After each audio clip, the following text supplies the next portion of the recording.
What's going on, everybody? Welcome back to another day, another episode of 30 NSG, the daily grind. If you like this, hit that like button, hit that subscribe button. If you'd like to go above and beyond that, become a member as little as $5. We cover news stories, have conversations, entertainment news, watch videos, get you through a couple of hours of your day. We do appreciate you for coming out.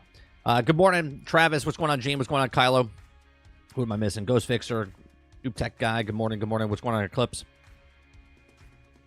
Jason, good morning. Jojo, good morning. All right, on today's show, we're going to be talking about a couple different topics. Ubisoft Stock Tanks to 10-year low after lukewarm Star Wars Outlaws launch. We're going to talk about that. We're going to talk about Spectre Divide launches with an outrageous $90 gun skin out of the gate. And it's already 10 times more popular than what Outlaws Concord was when it launched. We're going to talk about why Concord failed from IGN. We're also gonna read a whole bunch of cope. Right, Concord developers expressed gratitude for the support for the following sudden shutdown. For all of your reach out with the fans. We know there's not that many fans, but there are fans. I think I have more fans. Take how you want that. Okay, I think I have more of a following than Concord did. Which is just, so we're going to read a bunch of tweets from that. We're also going to cover, Paul Tassi has an article that he came out with yesterday saying Microsoft confirms Black Myth Wukong delay not due to platform limitations. Okay, so one article said that Game Science said that they said something, and then Paul Tassi said that he had a source that said it was something else, and then now he has an article saying that he has that covered, which then, if it's true, then Game Science and Sony are liars. If it's not true, then the artist or the journalists are liars. And if somebody's a liar, that's all I know, right? Who is it going to be? We'll find out. Okay, so that's what's on today's show. And at the end, if we have time, I don't know if you guys saw the Minecraft trailer that just dropped. What in the F is that? What is the F is that? Okay. It's mind-boggling to me. In Discord, I said it will make $1 billion on Minecraft's name alone, so it doesn't really matter what they put out. It looks worse, if that's possible, than Borderlands does. But hey, whatever. Let's keep that video game spirit alive of making crappy movie adaptations. Okay, Mario wasn't the norm; it was the outlier, right? Sonic wasn't the norm; it was the outlier. But who knows? All right, let me see what you guys are saying in chat here. Up above, Travis says, I'm gonna say no. It's not Outlaws to blame. It doesn't take one game to make 10-year low. It can't be saved by one game either. Continues by saying, I think it's funny that the say things like, "Oh yeah, something is so bad that it tanked the company." So very rarely does one thing to blame. Now 5 years making a bad decisions can affect this. Well, I'll tell you what, Travis, this is actually how it works in business. Okay, companies want the money they want all the money. They want all the money. So what happens is they made money, they invested the money, and they were depending on the money that Outlaws was going to make them. Now again, I haven't read the article yet, but if Outlaws didn't perform well, they've already spent that money. They were like, oh, we were going to make 10 million copies sold, but we only sold 3 million. So what happens then is they've already made the budgeting of everything else that also feeds into other things. So one game can bankrupt a company if they mistreated their funding and whatnot. Now, I'm not saying that's what happened, but I am saying that you're saying that it can't be one thing, but it can be one thing. Because they look at something like a franchise of the IP of Star Wars, and they said, we think it's going to make this much money. If it makes this much money, then we can make these other things down the road. But then it doesn't. And they're like, well, we can't really afford the other people that we're paying for now, so we're going to have to fire people. Okay? So, that's a thing.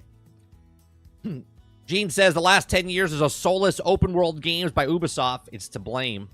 Kylo says, I can care less about the big corporations. They need to learn from this shit. Their shit way is number one way to do that is to stop buying their shit. Noob Tech Guy says, Ubi has been on the downhill trajectory of massive having brain-dead AI is wild. I agree 100%. How can a company that made The Division, the AI in Division is fantastic, and yet, but then this, I don't get it. I don't get it myself. Jason says, Syndicate was the last one I played, even if I was burnt out by the franchise. Oh, you're talking about Assassin's Creed, yeah. Carlos says, I'm just happy that people are actually voting with their wallets finally and not buying shitty products. Well, again, like I said yesterday, like a speeding ticket. You get a speeding ticket, you're like, I'm never going to speed again. Some people are like, I'm never going to buy a crap game again. And then they do it again. Good morning, Robert Jones.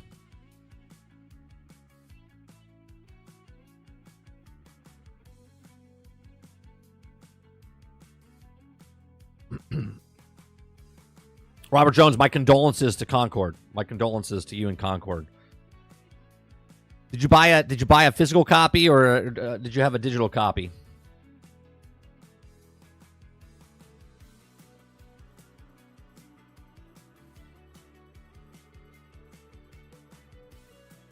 Minecraft will certainly do better than Borderlands. Oh, for sure. Good morning, Zeus.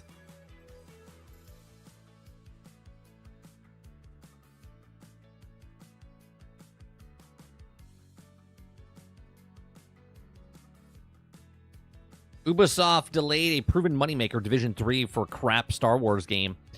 Well, unfortunately, I love Division 2, and Division 2 made really good money in the beginning, but then it fell off hard. It fell off hard. But that's because they stopped supporting their live service game, and then they just started to support their live service game more. So, morning, East Vandal. Minecraft can work like a Lego movie worked. Sure. Did you see the trailer, though, Vandal? It's not like, I mean, it's animated, but with live action, where Lego's just, I mean, there is live action in there, but, I don't know. I hope the first trailer doesn't sell me on it. It looks terrible. It looks terrible. It almost looks like, not that Jumanji looked bad, because Jumanji actually was good. And I'm talking about the new Jumanji with The Rock and Jack Black and them. It looks worse than that. It looks like they try to duplicate what Jumanji was, but in Minecraft. Which I think we said when they first announced they're doing a Minecraft movie.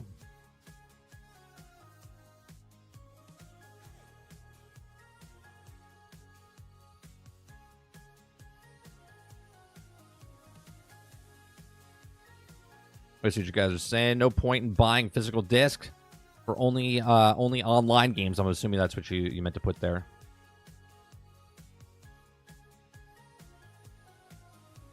Gene says, Concord, Redfall combined forces for the next game. Goated. Noob Tech says, I believe that Outlaws turned out this way because Massive was making Division Heartbreak, canceled it, and then released it, and I think it was rushed as a bad decision. Which, that's a good theory. That's a good theory, Noob Tech. And just like I said, one thing can affect the other down the line and could bankrupt a company. They had a bunch of things they were working on, and then they didn't, you know what I mean? And they had to finish one thing fast to get to the other thing, but then it got canceled, then they had more time. So, could be. East Vandal says, Concord should be an eye-opener for these physical-only guys. How did your physical copy of Concord work out for you? Well, they'll tell you in 20 years when it's worth $250,000 because there was less than 1,000 of them created. the game itself to a collector will be more than the game. The collecting of the game will be more than the game itself.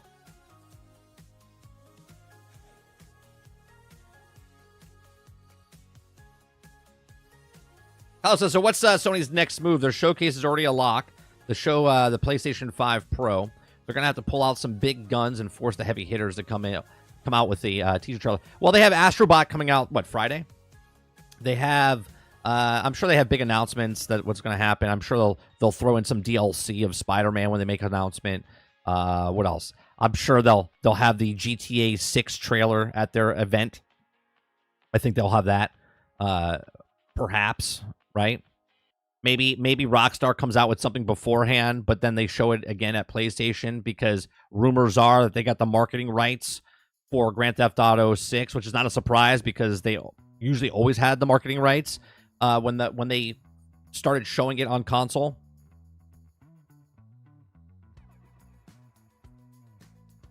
Jason says $200 million on Concord, but we can't get a 60 frames per second Bloodborne update. Yep. Because the possibility of making the money they could have made off Concord it outweighs what they could have done with Bloodborne. Go on, Salty. I wouldn't be surprised that if Disney was pushing also, remember that they said they wanted a game every 6 months. Yeah, absolutely. They wanted a big game and a small game once a year, right? So every 6 months, big game, small game, big game, small game.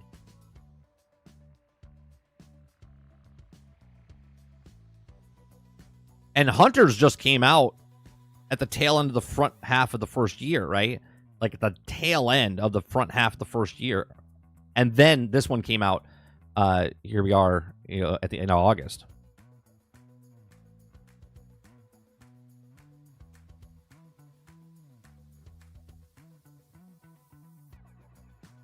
The PlayStation 5 Pro is a rumor. I mean, it's a rumor, but if they announce it at their event, everything's a rumor until they officially say it.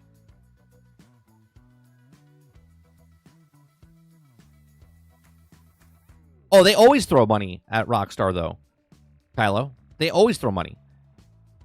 PlayStation's always had the marketing rights for the Rockstar games. Rockstar usually puts out a trailer for themselves, but then when they show it on console and stuff, they usually go towards PlayStation.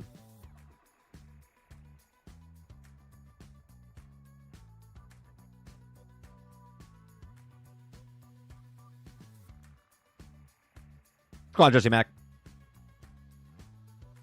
Jamba Gambit mission is actually pretty close to Hogwarts Legacy DLC mission. Is it?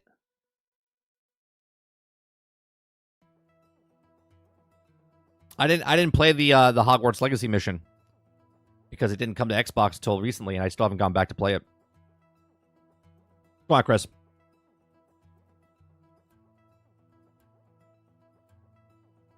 That's correct, Chris. Tupac is alive with Elvis and Michael Jackson, and they're all playing poker in the Bahamas. Yeah, just a rumor though.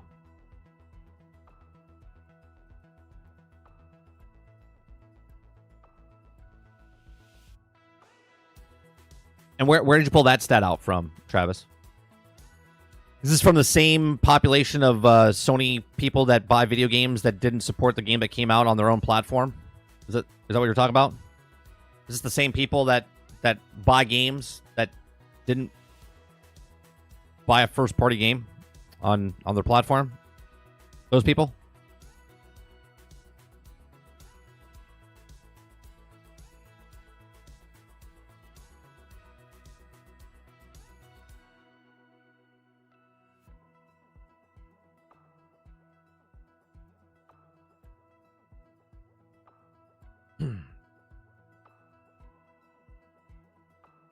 All right, let's go with the first story. Let's start off with Ubisoft here. If you guys like what I do, we just cover news stories, have conversations, banter back and forth. We do this Monday through Thursday from 10 o'clock in the morning until noon Eastern. Hit that like button. Hit that subscribe button. We're trying to get to 3,000 subscribers. And if you'd like to go above and beyond that, become a member as little as $5. Travis says, I'm talking about facts, 30. The fact is that more people care about Spider-Man 2 than Indiana Jones. Where is that? Where is that stat? Where is the fact stat that you have that you can say that's fact? Show me it. Survey says, show me it, and then I'll put it on screen. Show me it. Show me it.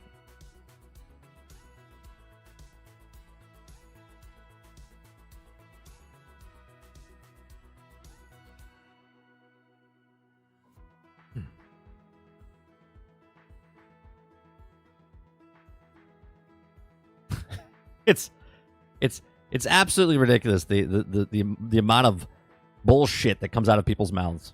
Show me a fact.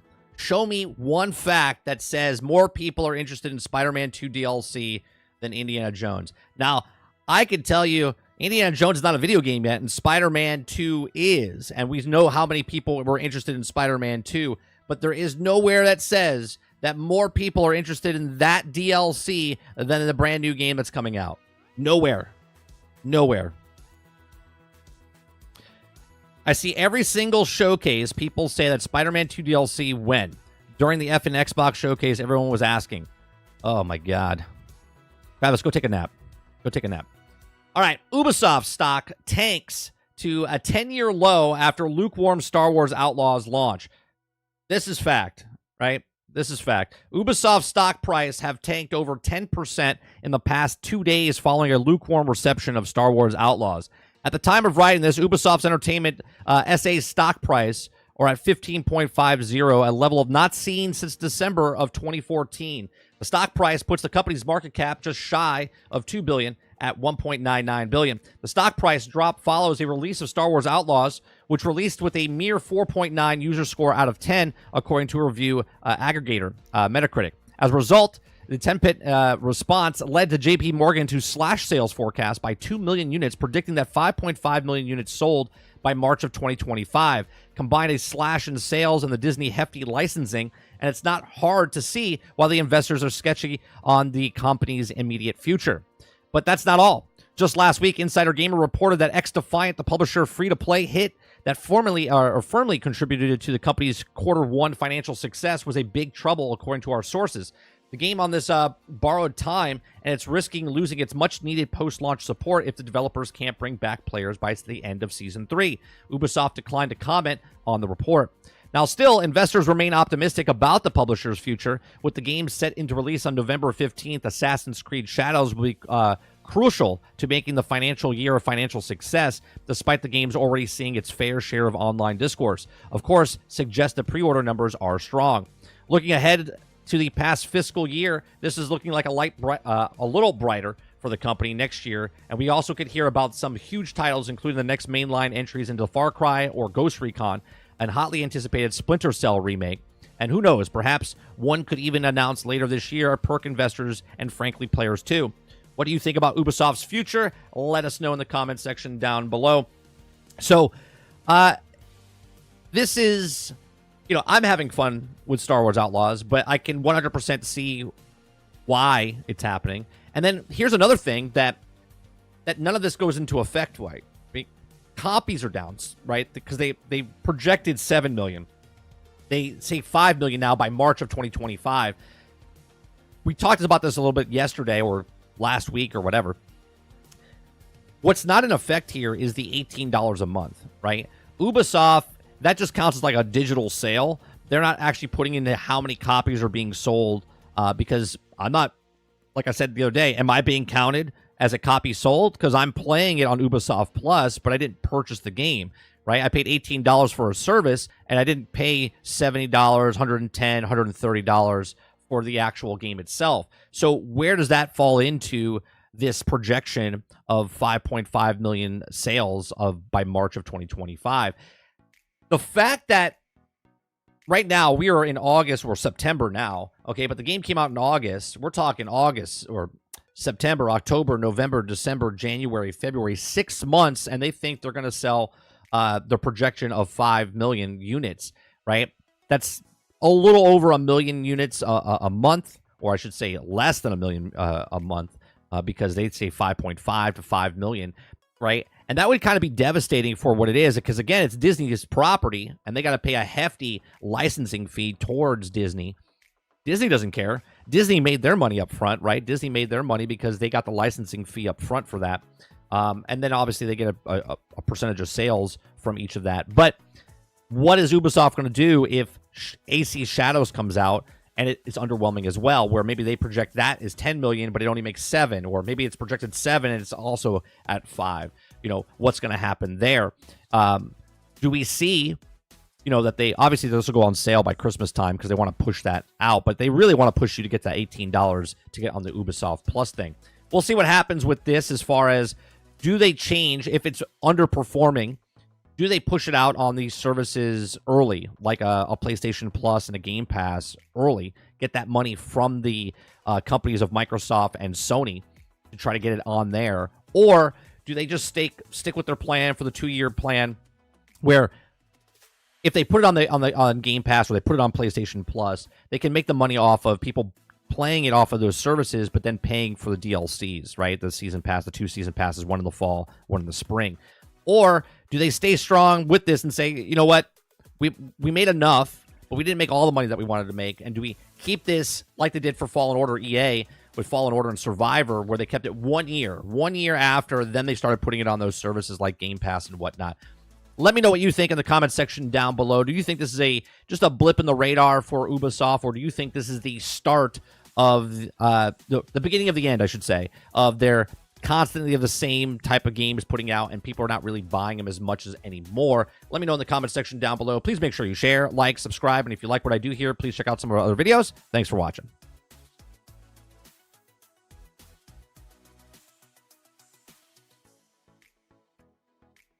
All right, let's see here. Jesse Mack says, Ubisoft recently released Skull and Bones and Star Wars Outlaws and AC Shadows. If AC Shadows is not making any sales, keep dropping, and sales of those games this year are very disappointing for them. Avatar underperformed as well, Jesse, right? So Pandora didn't sell very well. Frontiers of Pandora didn't sell very well. Skull and Bones didn't sell very well. Star Wars didn't sell very well, right? You know, people are saying, oh, it's just one game. No, it's been multiple games so far that have not sold. Now, obviously, I don't know how the microtransactions are selling in these games or whatnot. They just had a massive sale on all the Ubisoft stuff over the summer. So, you know, not only did Frontiers of Pandora not sell very well from last year, so within one fiscal year, we're not at a full year since that were launched, but it went on sale 3 weeks after it came out. Skull and Bones went on sale 3 weeks after it came out. We'll see how fast this goes on sale after it comes out, because the sales are down, right? A lot of people are saying they didn't sell very much. I think there's a report. I don't have it pulled up, but the UK, Star Wars sold #1 in the UK for physical copies, but we don't know what that number is, right? So it sold well in the UK, but we don't know what the actual numbers are.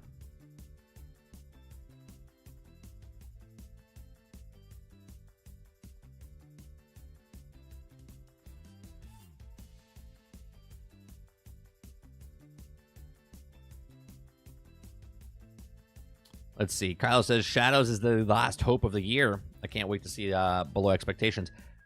Right, but it still might be a... Here's what I...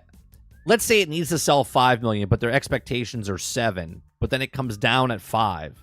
They're happy with the 5, but it's underperforming what they thought it was going to perform. You see what I'm saying, Kylo? So both could be the same, right? It could be well off where they're making money, but it's under expectations of what the business model, where they're like, oh, well, the last game sold this, so we're asking for a 20% increase or whatnot. Brandon Clip says, the story of Spider-Man 2 is the worst part about the game, and that you can't play co-op. I'm still mad at it. I didn't play it, so I don't know. I really enjoyed Spider-Man and Miles Morales when I played those two, but I haven't played Spider-Man 2.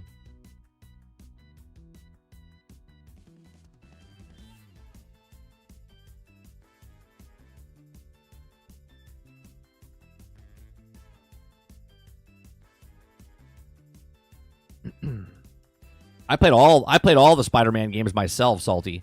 I played all the Spider-Man games. The only one I haven't played, there was one back in... I don't think I played Ultimate.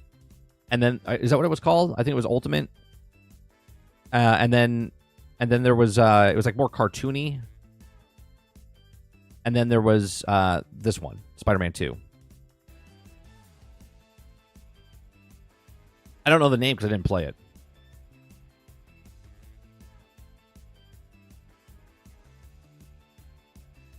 Gene says, if you can't sell an open world Star Wars game, you got problems. Yeah, I think they misfired. I think they misfired how to market it and sell it with a brand new character instead of putting a character that you would know. They could have done, Gene, they could have done so much, in my opinion. If you take the same character and put someone that we know in that place, they don't have to be a Jedi, right? They could have done Han and Chewbacca between 4 and 5, the adventures of them. They could have done the Jedi with Luke Skywalker and the adventures of Luke Skywalker and how he became a Jedi between 4 and 5, right? I'm sorry, 5 and 6. I kept saying 4 and 5. 5 and 6. They could have done something with Wedge, right? You could go on a mission with Wedge. People like Wedge, right? They could have done a lot of different things. They could have made a Bad Batch game, stick with what you know kind of thing, where they did Division. They could have done some sort of action game instead of a stealth game. I do find it interesting that they went the route that they did, right? They're known for this type of game, but they made this type of game. And it seems like a lot of companies that are known for one genre or one type of game switch to another. It doesn't do very well for them.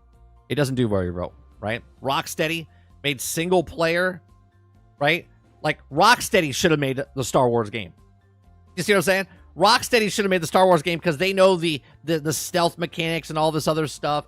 Division should have made the Suicide Squads in this, like, reverse realms here, because they know that type of stuff and that company knows this type of stuff.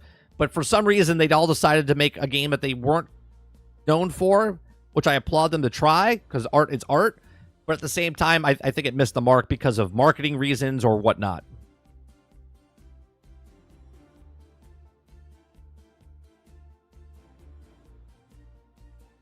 That's why I stopped playing, Gene, also. I watch AC Shadows, the same open world formula. I just tired of seeing the same stuff. There's no towers or something that you're finding inside of Star Wars, but it is different because it's a different IP. But the AC formula is just old to me, old and just boring. That's why I stopped playing them. Now, that might not be true. It might not be boring, and people love it. For me, it's boring, repetitive and boring. It's the same stuff. I'm like, okay, I played this, I played that. I played 6 Assassin's Creeds. They were all the same. Just different areas, but they basically all the same. My favorite one is the Brotherhood.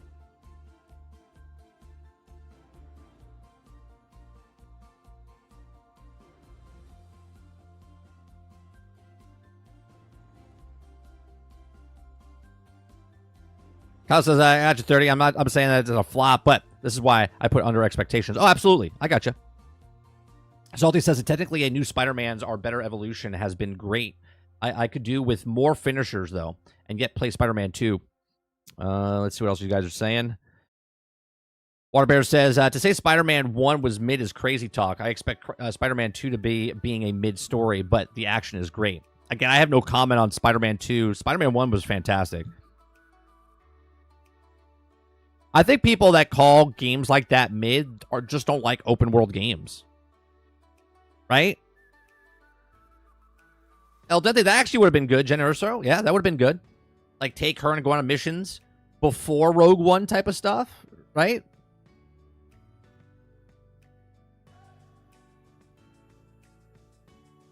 I think it's a hard sell. Or if you make this game, hell, you don't even have to introduce this to a new character. You're the character, right? They could have made, in Star Wars Outlaws, they could have made it where you make your character. Just like Starfield, right? Just make your character. You create the character that you want to live in this Star Wars universe. That would have been cool.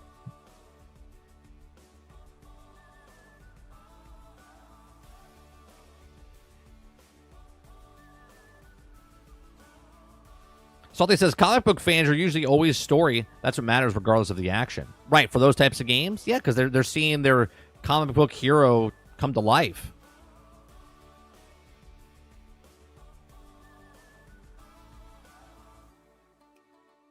Gene says, 100%, Thurry. Just put someone familiar. It ain't rocket science. Right.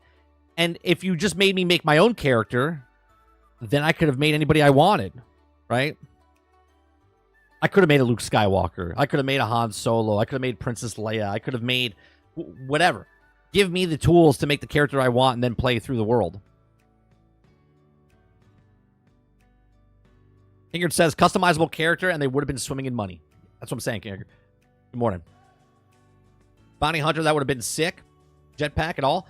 Here's the thing. Right now, I'm playing Starfield off and on, off stream. Okay? I am Mando in a Star Wars. I'm playing a better Star Wars game right now in a Starfield game, okay, in a Bethesda game than I am in an actual Star Wars game. Okay? I'm having a better fantasy in my head about who I am and what I'm doing inside of Starfield as a Star Wars character than I am in the character in actual Outlaws. I think as I'm playing, I'm like, she's a good character. I like the actress. Humberly's doing a fantastic job with the acting and whatnot. It's just the mechanics of the game. I've said this multiple days now over time.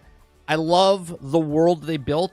I wish Starfield did this. More handcrafted worlds. Shattered Space is doing that. But I love the world, the crafted world they've built for the Star Wars game. I just don't like the stealth that they've put in the game and the shooting and whatnot. One part is like 90 out of 100. The other part is like a 30 out of 100. And that doesn't make it 100%. One part is amazing and the other part is just But the part that's is the gameplay in a game.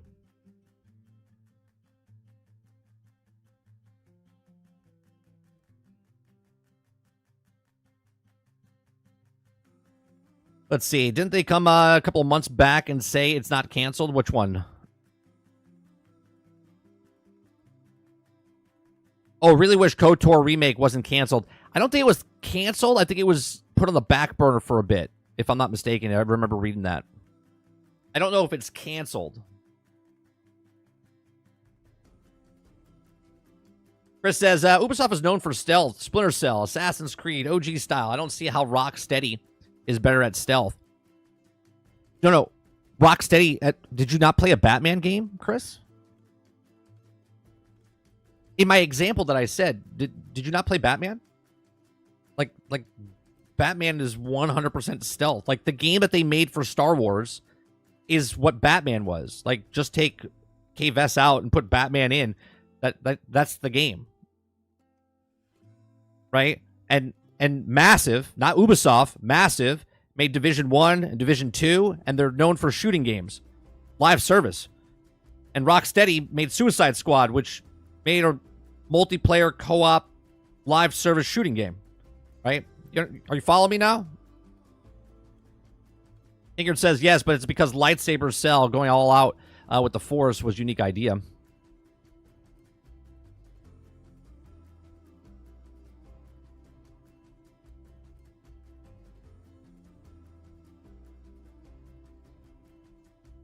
Jesse Max says, and everyone waiting years and years for Shadows is to set in feudal Japan. It don't succeed on it.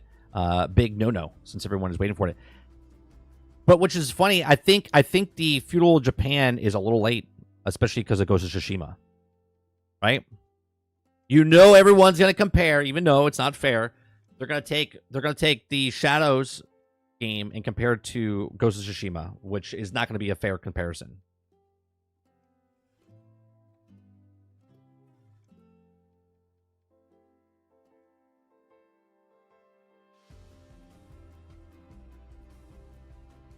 El Dente says, when I was playing Starfield with the Mando skin on, it automatically made the game better. Have you downloaded the other mods yet that basically turns the entire game into Star Wars?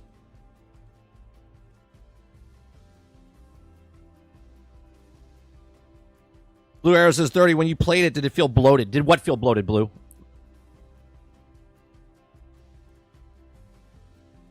Like the Star Wars game? Did the Star Wars game feel bloated? I know I'm reading it. I'm behind chat. I'm trying to catch up.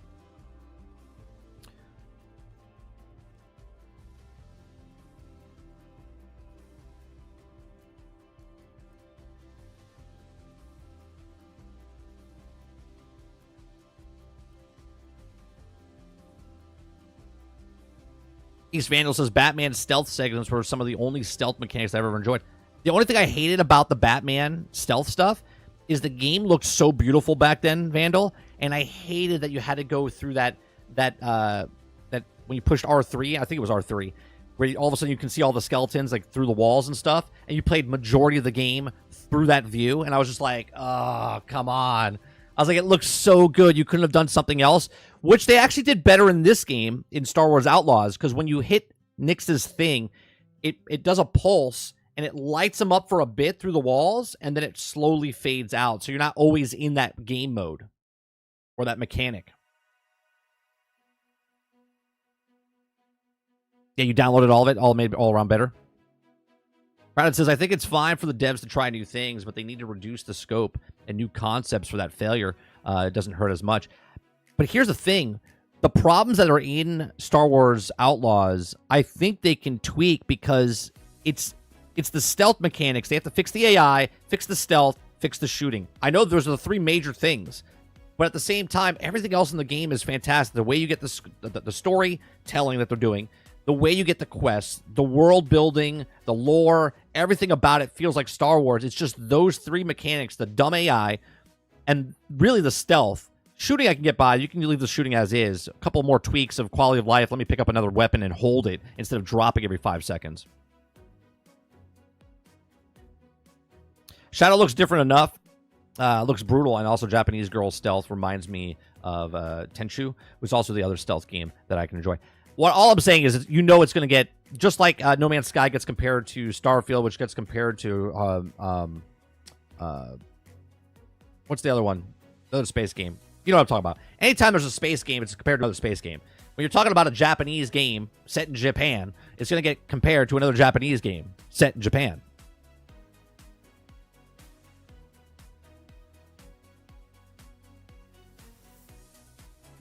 The stealth was the last straw for me. I put Outlaws down for now. X Factor, if you upgrade, if you find the I don't know how far you are in the game, and I'm not trying to defend the game in any way, shape, or form, but if you bought the game, I don't know if you bought it or if you paid $18. If you paid $18, give it another shot. Or actually, if you pay the $70, obviously you own it, so you're stuck with it. But if you upgrade and do the abilities, you unlock more abilities, the stealth becomes better. Your weapons become better if you give it more time. If you're early on in the game, stealth is terrible, but it gets better along the way, but it takes too long to make it better, and it still doesn't feel good.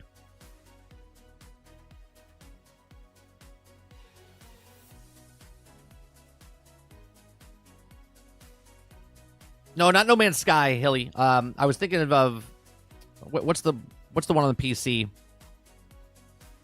Oh God, I can't think of the one that's made like $1 billion that charges $48,000 for a ship. My brain can't think of it.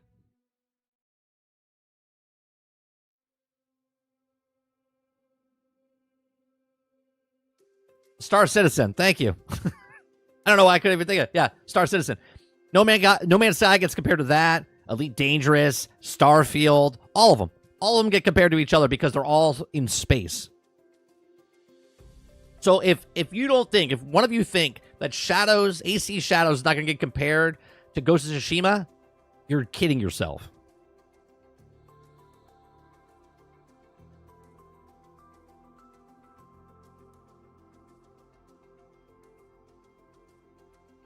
Waterbear says that Skill Up says Space Marines absolutely rules, and that's a good sign. No official reviews yet. All I have to hear, Water, is does the co-op work day one? And that's not going to be in a review. That's going to be in people playing it and going, yeah, co-op works seamlessly. If that works, then it's a purchase. If it doesn't work, it's a no purchase for me. I don't care how good it is, how great it runs. I want to play that game with co-op.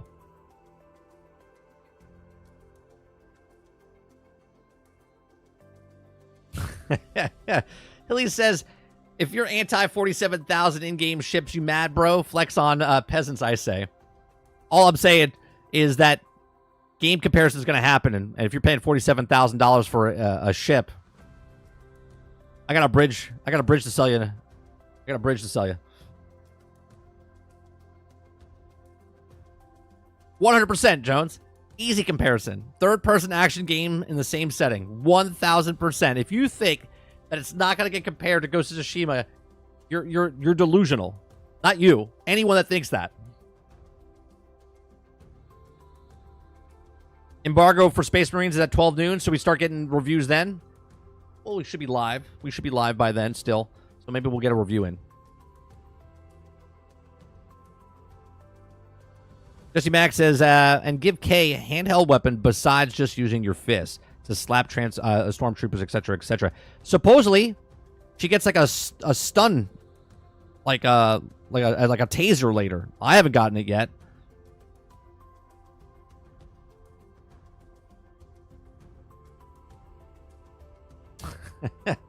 How much is that bridge? Not interested if anything under 100K. Well, lucky for you, it's 400K. So, there you go. Let me know when you come. I have to build it first.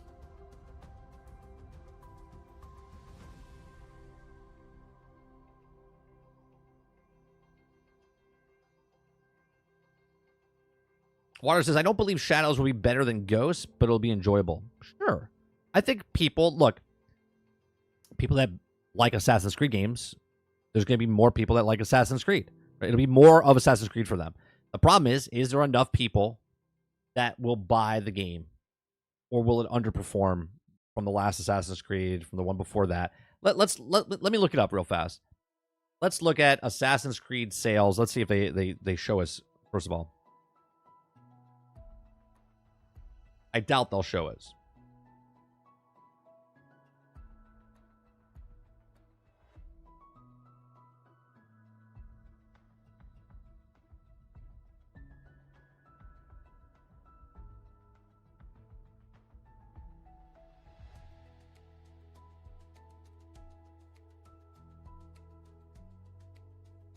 God damn, there's a lot of Assassin's Creeds.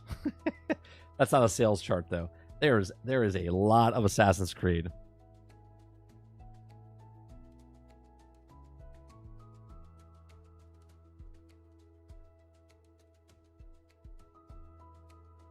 All right. So here you go. I don't know how official this is or not. This is from Reddit, okay? Here's a list of the first week sales. Again, I don't know how accurate this is or anything, but we're just using it as a reference, okay? So Assassin's Creed 1.24 million in the first week. Assassin's Creed 2 3.2, Assassin's Creed Brotherhood 2.15, Assassin's Creed Revelation 2.2, Assassin's Creed 3 3.5, Assassin's Creed 2.3, Assassin's Creed Unity 2 million, Assassin's Creed Syndicate less than 1 million, Assassin's Creed Origins less than 2 million, Assassin's Creed Odyssey less than what they made from Assassin's Creed Origins, Valhalla a little higher, and then Assassin's Creed Mirage is about the same. So they're all under 2 million, okay? Now, here's a list of four months post-launch sales, okay? So you got 5 million, 9 million, 7 million, 7 million. Assassin's Creed 3, 13. 4, it's got 12. Unity's got 9. Syndicate, no data because it's too low to figure it out. Origins got 6 to 7. Odyssey got 5 to 6. Valhalla, no data because it's like digital, and Mirage got 5. I don't know how they're keeping track of that. So, again, it looks like it's going the same way of like what Battlefield did. Battlefield was slow in the beginning, then made huge during Bad Company, Modern Warfare 3, or I'm sorry, Bad Company 3, Battle Company 4, and then started slowly going down and never hit that again. That's what it looks like this is happening here. It's down. Year over year, it's down. Okay? Minus the Valhalla, which doesn't really tell you, but it's gone from 13 million to 12 to 9 to 7 to 6 to 5. So you see what I'm saying? Again, we don't know how accurate that is, but just as a reference.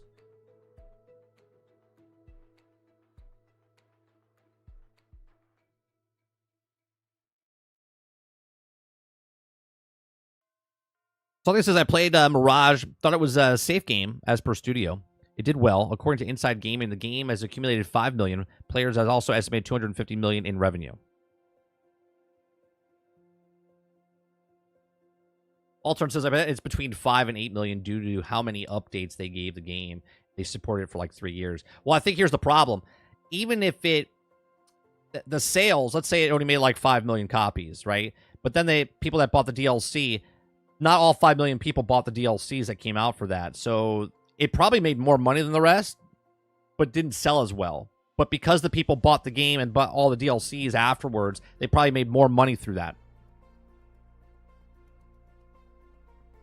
So less people bought the game, but the people that bought the game spent more money in that game.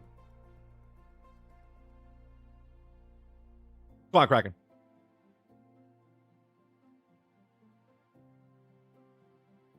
All right, let's go to the next story, which, you know, this will never stop.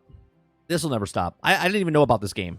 I didn't even know about this game. I think this game came out today, or beta, or early access. We'll show you the numbers in a second. We cover news stories here. If you like what we do, hit that like button, hit that subscribe button. We just cover news stories, have conversations, talk to live chat. Constantly do this. If you like it, again, hit that subscribe button. If you'd like to go above and beyond that, become a member as little as $5. We do this 4 days a week. We do gameplay in the evenings. We also end the week Thursday nights with a podcast called Generation X Gaming. It's a weekly podcast that goes over a few of the top stories from the past week, and we rant along the way. All right, so Spectre Divide launches with outrageous $90 gun skin out of the gate, which only makes it broken matchmaking more annoying. Okay? They looked at this and said, wait a minute, Call of Duty can charge $80 for a monkey glove. Let's get $90 gun skins. Okay? So, even though the game is broken and matchmaking is more annoying, okay, it says it has a 41... I have 41 minutes in the launch version of Spectre Divide, a new tactical first-person shooter from Mountaintop Studios that also enjoys loads of buzz from Valorant and Counter-Strike enjoyers through its closed and open betas. Normally, 41 minutes is more fun than enough time to fit the match of Spectre, but I've been stuck staring at the menus thanks to unfortunate matchmaking bugs. I can't find a match despite around 30,000 people playing it, and once I start the queue, I can't cancel it unless it closed the game. That's fantastic. That's fantastic, right? That's next level thinking. How do we keep people from not leaving the game? I know. Let's make just a queue timer that never ends, and if you back out, you got to close the game out. You just don't let them back out, okay? Developer Mountaintop Studios has acknowledged the holdup and is working on a fix in the most recent update from the official Discord. If you are in the queue longer than 11 minutes, restart your client and then try again, okay? While waiting for the unstoppable queue, I tabbed over to the Spectre Divide store and was met with the familiar eyesore, a $90 skin bundle resting above the $45 skin bundle. A cry-cleansing bundle of $90 could be considered Spectre's flagship microtransaction for launch day, slapping sci-fi, greedly, and blue cryo FX on 4 of the shooter's most popular guns and transforming the knife into a glowing blue hand axe. Cool is what I would be able to say, but this gun fits if they weren't in so insultingly overpriced. Predictability, some of folks are also Spectre Divide community are having a tough time with Spectre's cosmetics as well. It says, quote, I'm one of those losers that buys skins right away, but these are basic and I'm not even considering buying them, wrote one user. The current top post of the Spectre Divide subreddit. What a shame. I generally want to support the devs by purchasing something in the game, but it's definitely not dropping $100 on some basic-looking skin. I don't understand. I don't understand you guys that say you want to support the devs. I don't understand it. Okay? $100 for a skin. $100 for your skin. You are literally ruining the video game space if you pay $100 for a skin. Meanwhile, games that come out Concord $40, are like, nah, that's shit. But I'm going to pay $100 for a skin, which you're going to change out 30 minutes later because you're going to buy another $40 skin or $20 skin or $60 skin. I can't. It says, you won't find any folks defending Mountaintop's monetization choices. Oh, I bet you will. But the prices won't be shocking to players coming from Valorant, and competitive first-person shooter or Spectre is the most alike. Valorant's egregious skin prices are infamous in the first-person shooter community, and reputation that Riot has done nothing to mitigate over the years because a ton of people buy the stuff anyway. That's correct. So why would they change it? Why do you think the skin is $90? You don't think they did their research? You didn't think they did the research and say, well, someone bought a $60 skin, and someone bought a $70 skin, and someone bought an $80 skin, so let's just one-up it. Call of Duty charged $1 for a reticle. For a red dot reticle. Just like 5 years ago, okay? And everyone's talking about horse armor, okay? Call of Duty charged $1 for a reticle. Okay, I've seen a few Valorant players point out that the detail of Spectre's monetization is less friendly to consumers. Okay, in Valorant, it's possible to buy individual skins from a bundle for a lower price, but Spectre's bundles are currently all or nothing. Just a stinky choice of being made here. Yeah, that's right, because they are greedy. Okay, you want to support greedy? Cool, enjoy. Okay, because you'll just be playing with less of a player base. Because right now, Spectre. Let me right. All-time peak right now. 19,000 people are playing. Okay, 19,000 people are playing right now. Okay, which Concord would have loved, or went out for Concord. Okay. Moving between game communities can sometimes feel arriving in a new country or different customs, okay, a part of the world, but get run out of the town by trying to sell a weak sci-fi AK-47 in a bundle totaling $90, but it's also a country of Riot Games, which shares a border of the Republic of Valve, and those prices are commonplace. Mountaintop is setting up a shop next door to doing the same thing, standing next to the cosmetics and costs something as much as its 2-week grocery run, and proudly declaring it worth it. It's insulting as a beta player who has pretty jazzed up for the full version of Spectre, but broadly, it's getting harder to enjoy an ongoing first-person shooter without feeling similarly exploited. Okay, and I've clocked a rising boldness in free-to-play studios to upcharge its long-time players. Here, you know why they have a $90 thing? Because they don't believe that this game will last a year. That's why they charge $90. Okay, and this is the front end part, right? You paying $90 for a thing. It doesn't matter if the game is successful, if the game is not successful. These games are not going to last. If you like to spend your money how you want to spend your money, fine. But $90 for a gun skin, $70 for a monkey glove, $47,000 for a spaceship, okay? It's crazy. It's not going to get better. It's just going to get worse. And just remember, when Battlefront 2 came out, Star Wars Battlefront 2 came out, everyone was losing their shit because they had to pay $80 for Darth Vader. What's the difference? What's the difference? Because it's EA and this is an independent developer, so it's okay for small developer to charge you $90, but not okay for a big company to charge you $90. Keep the same energy level, okay? If it's bad that one company does it, why is it better for the other? Someone please explain it to me, okay? So it says 2-week grocery run, proudly declaring it's worth it, but insulting the beta player. Okay, I've clocked in a rising bloodness of Apex Legends, confusing the greedy battle pass mix-up as partially walked back in July. When I interviewed the game director, Lee Horn, in July, just before Spectre Divide's reveal, he told me that he believes that Spectre is a good value. Of course he does! He is the creator! What do you think he's going to come out and say? Yeah, I don't think our pricing is very good or competitive. I wouldn't buy it. You moron. One core thing is that he says, quote, one core thing that we don't sell power, and you can pay for us nothing. You can go pro and you can compete with the highest level without paying, Horn said. The way we support this is by making coolest content possible. Hopefully players see it's a good value and want to support that. Mountaintop wants you to believe that we're actually the ones that deal here because we're getting a free-to-play game that's so good, we're going to want to pay 10,000 hours. Even if that's extremely generous, view of the images should also feel lucky to play such an elevated piece of software. Okay, Mountaintop isn't blasting onto the first-person scene with the pedigree of the biggest MOBA on the planet. It's a startup of a shooter devs making their first game. Spectre isn't beating the greed of allegations so far, but a good start of beginning a game working properly. Okay, and here's the problem. Your fucking game isn't working. Matchmaking and stuff isn't working. But you know what works? That goddamn microtransaction store. That works so perfectly. Oh, man. No, you can't get into a match, but you can look good doing it, right? Oh, man, you can't play with your friends, but goddamn does those guns look good. You're morons. You're all morons buying $90 skins when the game doesn't work. How about you let the game work first, and then if it works, then you could support the devs and go, hey, thanks for making a good game. I'll pay you for some stuff, right? But these are just my thoughts. Let me know yours in the comments section down below. Please make sure you share, like, subscribe, and if you like what I do here, check out some of our other videos.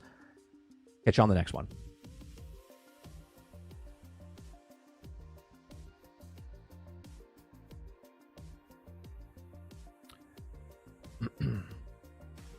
NoobTech says, yes, but it's not making decisions. We went there, played and gave it feedback like 5 times and said whether or not we can use the feedback.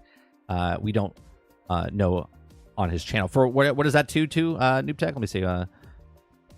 Consulting work game is not on his game. Did Shroud okay this? Oh, you're talking about his game. Held hostage in the game. That's right, Vandal. Hey, while you're waiting, why don't you check out some of our cosmetics in our store? I know our game's not working, but you know what could help us? If you paid $90 for these for this microtransactions, we could get these servers working. Fucking amazing. Fucking amazing.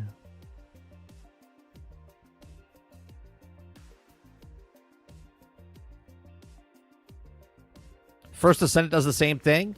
Can you play the First Descendant? Can you get in a match of First Descendant? Is the answer yes? All right. There's people that can't get into the game, but they can get into the store.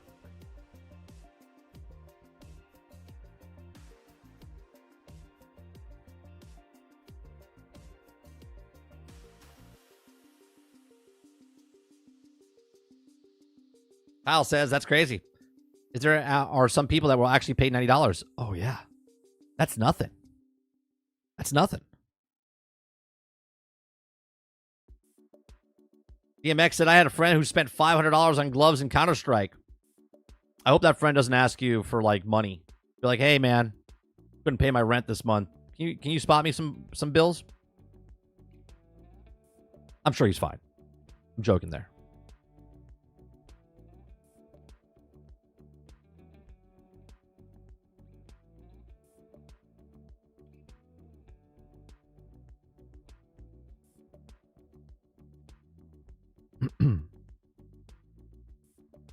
Let's see. Salty says, no wonder Transformers Reactivate is nowhere to be seen. Hell, at the time that comes out, Salty, they could be like, yeah, we're just charging $5 for microtransactions. They'll be like, oh, that seems pretty good.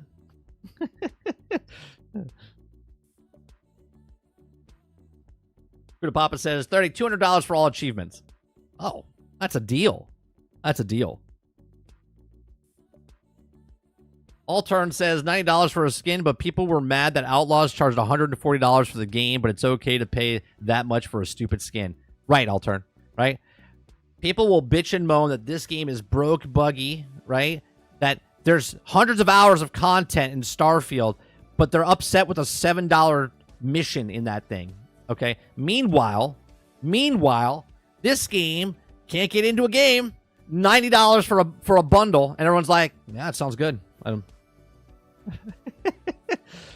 So ridiculous. Noob Tech says Deadlock has so much lore in the game that you can also go with these newsstands, and they'll also tell you about the events going on in the world. It's so creative and cool. I have to play it. Eclipse gave me a code for it. I should go try it out. What's going on, Argus?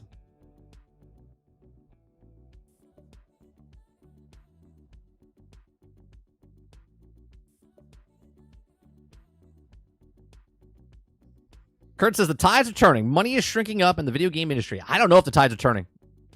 I honestly don't. They will keep the prices the same, and they will just fire everybody else in the company.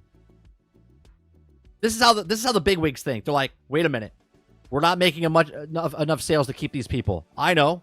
Let's just fire everybody. Game's already out. We'll have Ted and Steve work on it and keep it maintained, and then it's more money for us. That's what they do.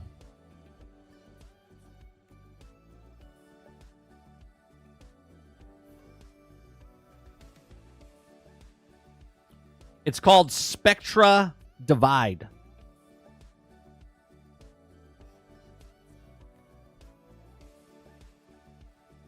You could literally play through the entire campaign of the First Descendant.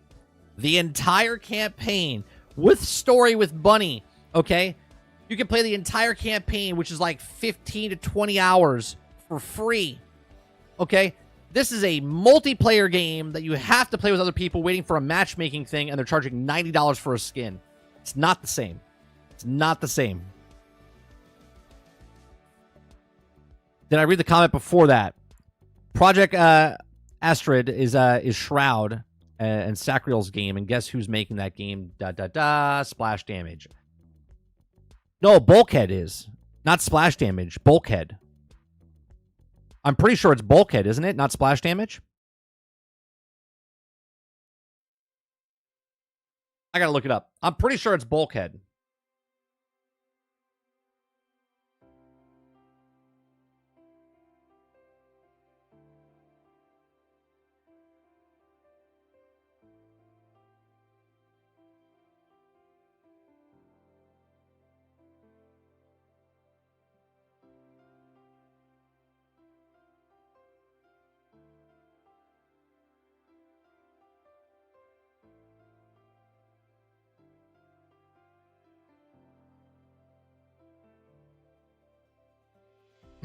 Bulkhead.com, next big shooter, or is that Bulkhead? Oh, that's Bulkhead. There's a game called Bulkhead.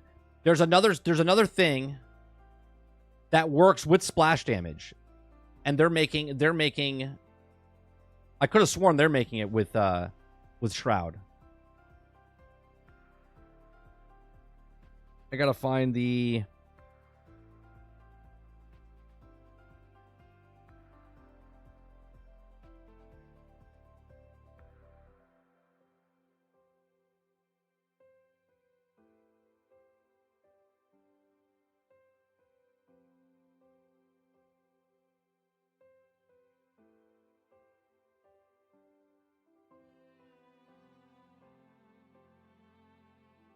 What's his game that he's making? What's it called?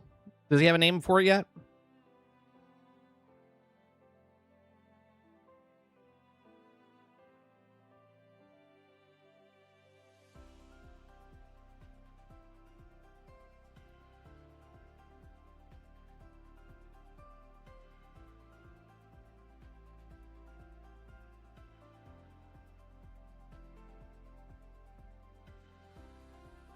That's that one with the cartoony look, right? Oh, Spectre Divide is his game. Isn't it Spectre Divide?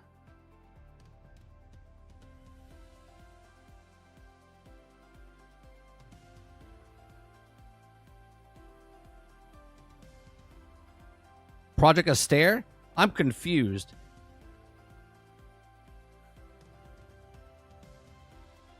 He's talking about 3 weeks ago about this game. Official gameplay of a new 3v3 tactical shooter where you control 2 bodies.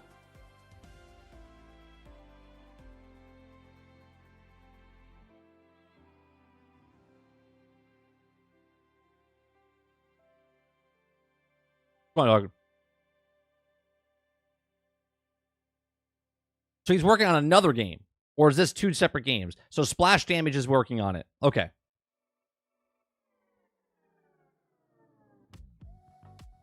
Or is he just sponsored by Spectre Divide?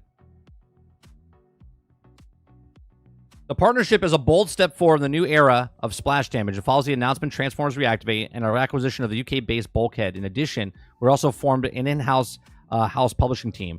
Project Astaire gives us the opportunity to build a new original world like Brink and Dirty Bomb. However, it now have a freedom to do so in much more ambitious scale.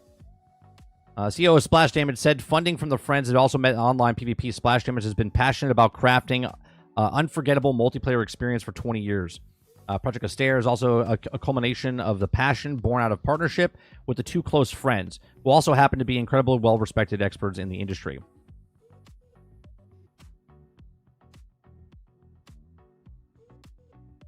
Dave Miller, head of publishing, is also a new area of Splash Damage is about doing things differently.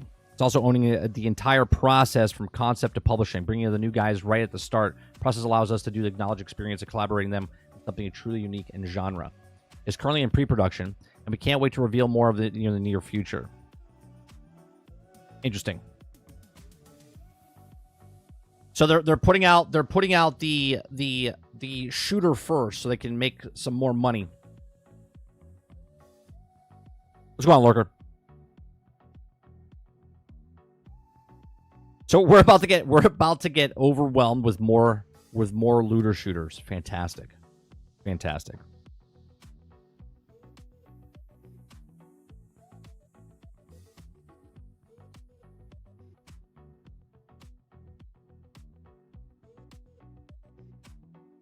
I'll be honest, noob, I don't even know when I'll have time. Maybe over the weekend, maybe. I'm not really interested in those types of games, but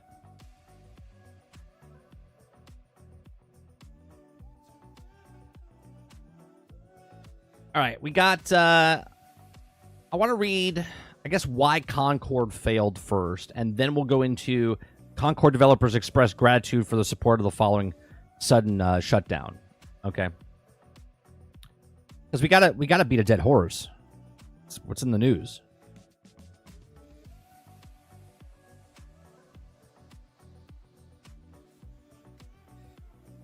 This is a new game Robert Jones from Shroud and Sacriel, working with splash damage. We don't know the name of it yet. What Salty's saying is the reason that Transformers Reactivate is not coming out, one of the reasons maybe, is that they're working on another game as well. Even though Transformers Reactivate was done, then handed off to Splash Damage, then with Bulkhead, and then they're both working on it to get it out, but they've been quiet for like a year and a half, almost 2 years now.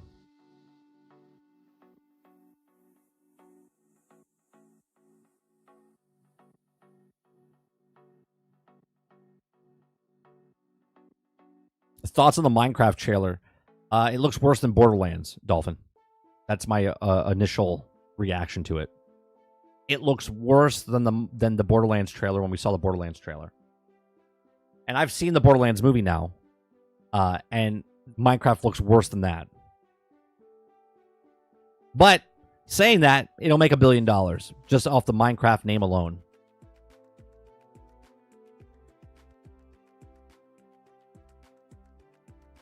Salty says it's like they're stretching themselves too thin. I think Hasbro had some other plans. I think Hasbro has a lot to do with why Transformers Reactivate is not out yet. I personally think they're releasing Transformers 1, then they're releasing Earthspark, the cartoon season 2 or whatever. I think they're building up the popularity of Transformers. They're gonna hit you. They're gonna do like a 1-2 punch type of thing, leading up to it.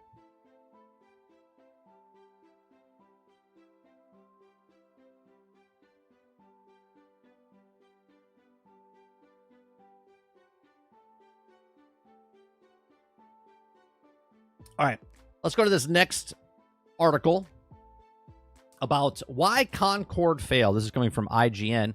If you guys like what I do here, we just read news articles, give you my thoughts and opinions, have conversations with you guys in chat.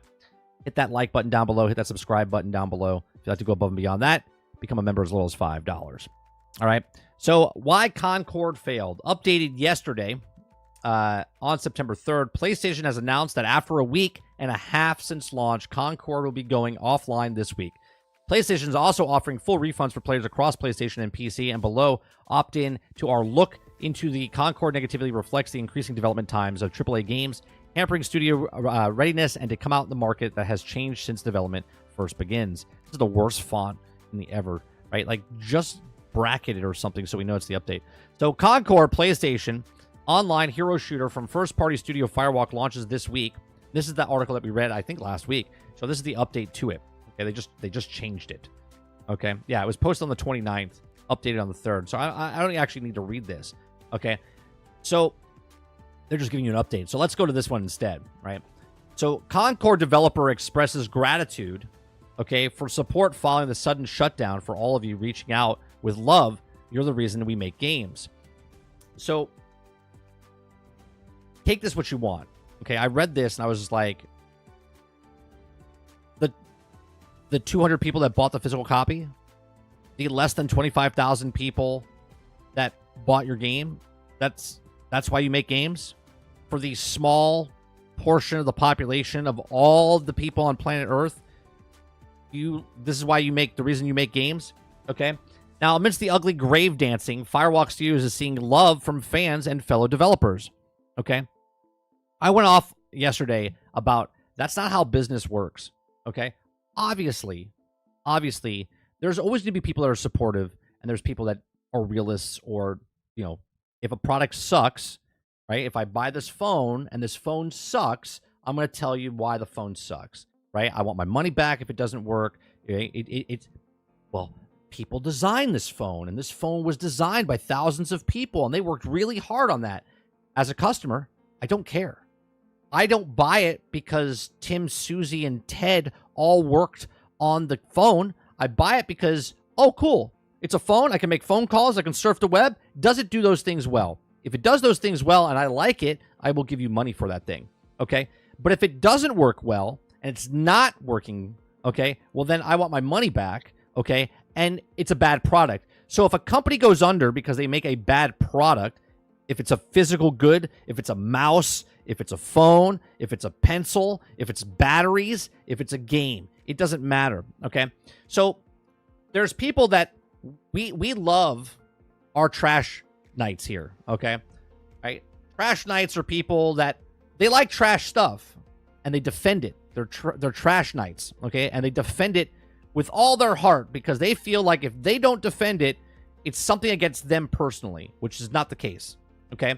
If a game is bad, okay, and for the last couple of days and weeks, I've been talking about Star Wars Outlaws. I love Star Wars Outlaws. I'm having fun with Star Wars Outlaws. But I can also tell you, it is not a complete game, okay? It's far off from a complete game. They have lots more stuff to do to fix that game to get to a point where people would be like, hey, you know what? This is a really good game, okay? It's not there. It's not a trash game. It's not a trash game, okay? But in no way, shape, or form should you defend something because you enjoy it. Enjoy what you enjoy, but don't defend it because you spent your money on it, okay? Goods are made, some are made better, some are made, there's cheap glass, there's expensive glass. There's cheap products, there's expensive products, right? Products are good, products are bad. You can't always have a blockbuster in a movie, can't always have a bestseller for a book, you can't have a #1 hit album, and you can also never be the best game sold of the year, okay? It's very hard to hit all these things, okay? So the sudden shutdown newly launched hero shooter Concord sparked an entirely unsurprising wave of unfortunate grave dancing. This whole thing of, it's like everyone gets a participation trophy. Your game is broke. Your game didn't sell well. It's a failure. I'm sorry. Your son failed school. These are facts, right? If Concord was a kid, hi Concord, how are you? Oh, you failed your test. You're being held back. Concord's being held back right now. Okay, sorry Concord. Maybe you'll learn from your mistakes and you'll become a better person, right? Maybe you become a better game. Unfortunate grave dancing amongst people who are also decried the game as being too woke. And this is where I want to like tune off because that's not why the game failed. Okay, that was part of the reason that it failed. Okay, because there's more people that don't like that stuff than obviously like that stuff. Okay, and then there's other people that don't care and they'll buy it regardless. Okay, it says rather than being a game for gamers, whether that was supposed to mean. But amidst all the predictable sounds of fury, there's also messages to support the developers at Firewalk Studios and express the hope from fans of Concord will be back. Okay, Concord went into full release on August 23rd, which means it lasted only 11 days before Firewalk and Sony had enough. Okay, had seen enough, right? Because it was dead. People are just sitting there going, right? They were just shooting it and kicking it. And they're like, you know what? Maybe we should bite the bullet on this one. It's hard to overstate what a high-speed train wreck represents. Amazon's Crucible lasted more than a month. Oh my God, I forgot about the Crucible. We destroyed the Crucible when the Crucible came out. Okay, that came out of beta, went back into beta. Like, it was bad. Okay, lasted more than a month and relaunched in 2020, while Valve's CCG Artifact made it almost 3 years. Okay, minuscule player counts before the axed it finally. Even infamous Anthem struggled along for a couple of years before Electronic Arts threw in the towel. The only faster cancellation that comes to immediately in mind is the day before, which went under in just 4 days and took the entire development studio, or perhaps I should say a ported development studio, which lasting just 1 week longer than the day before. Well, that's really not great. Now think about that. You had a bunch of people that were trying to scam you. Okay, whatever they were doing with the day before.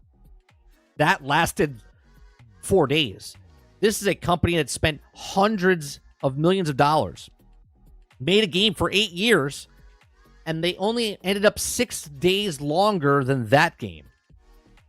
That's crazy. Okay?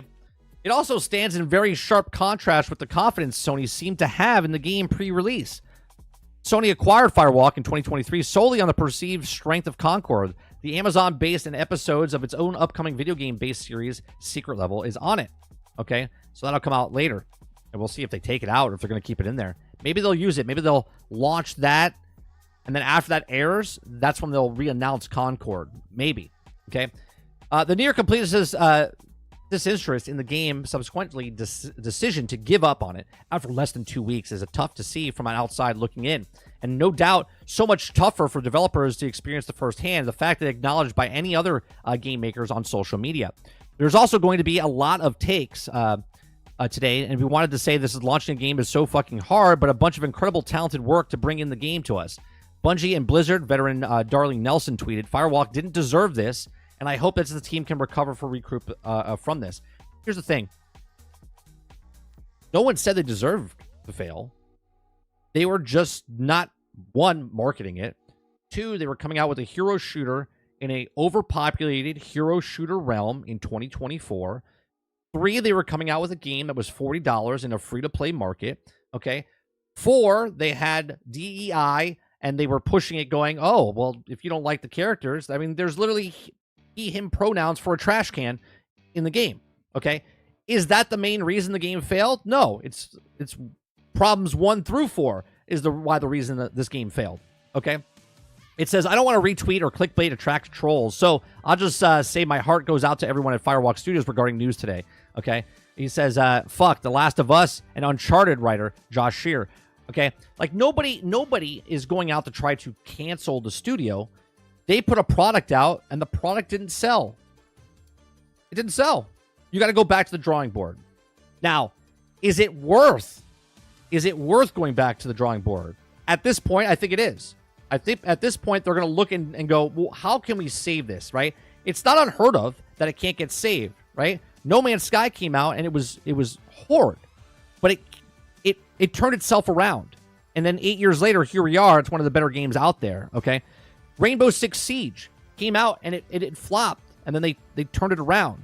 Okay, Ubisoft with For Honored, right, turned itself around and became a better game, right? There's games that come out that are bad, that are multiplayer and whatnot, that they can turn around. Fortnite, probably one of the biggest success things that people don't ever realize, okay, is that when they came out with Save the World was dead. They don't even bring it up in the article, okay? Save the World was dead in less than 3 weeks, 4 weeks. But because they shifted, okay, to Fortnite BR, all of a sudden everyone thinks that Fortnite BR was Fortnite. Okay, Fortnite bombed. Okay, it was terrible, but nobody ever remembers that. And now everyone's like, oh, Fortnite BR is the best, #1 played game on the internet, right? So to say that Concord is done, it could be, but I think that Sony looks at it and says that we can give it a little bit more, put a little bit more money into it, because the long term, if it comes back out being a free-to-play game with microtransactions, hell, the other Spectre Divide is selling a $90 bundle for skins. Concord's going, what the hell? Like, Concord, okay, would die for these numbers, okay? And you know there's a percentage paying $90 for that skin in that game, okay? Meanwhile, Concord is dead in the water. So you know for a fact that Sony's like, what can we do to bring this back from the brink? Okay, so people out here, and these are the people that are coping, okay? They're giving support to the developers because they feel like the developers are the reason that it failed, but it's everything that failed. The developers wanted to make this game. They made this game, and it just wasn't for the market. Where is this modern audience that everyone keeps talking about, okay? All these modern audience, films, shows, and now video games, no one's playing. No one's watching. No one's buying. No one's buying this stuff, okay? It says, sending love and team with Firewalk Studios today. I'm sure this news is hard for all the folks who are invested in the years to bring in Concord to players. Look, until they get fired, they're okay. They're still getting a check. They're still making their weekly salaries, or you know what I mean? Okay? To all the folks who worked on Concord, Firewalk Studios, you have my love, sympathy, and you can also imagine that you're also going through today. They didn't get fired. They didn't get fired. They got their money. Okay? God, sorry to be clearly talented folks at Firewalk Studios. It's polished, looking good game, but high price point launching into a saturated market was always going to be difficult. This is such a strange situation to unwrap. It really isn't. It really isn't. You said it in your tweet, okay? You're launching into a saturated market, and you're charging money for it. I can literally go play any other game for free, right? On top of that, I can pay for a small little fee and go play on Game Pass. I can pay a small little fee and go play another game on PlayStation Plus. I can pay a small little fee and go play Amazon Luna. Okay? The question hanging over Concord right now is, what's next? Firewalk said that they wanted to explore options, and it's possible that Concord could come back at some point in the future, retooled and possibly free to play. That's not unprecedented. Gigantica, which just came out, 6 years later, came back out, for instance, returned as a free-to-play game earlier this year. Actually, you know what? Let's go look at that number. What is that going to be? Is it on Steam? Yeah. I'm sure it'll be fine. Okay, I'm sure it'll be fine. This is the relaunch of Gigantica 6 years after. Okay. Is that true? Is that yeah. Yep, is that the relaunch was in April? Right? The relaunch was in April, and then it went down from there. Yeah, it's going to be an uphill battle for them. Okay. So, for instance, the return as a free-to-play game earlier this year, 6 years after it was shut down. Ubisoft, For Honor, stumbled badly. There you go. See? Bringing up past things. Before they released a free starter edition, sparked a turnaround.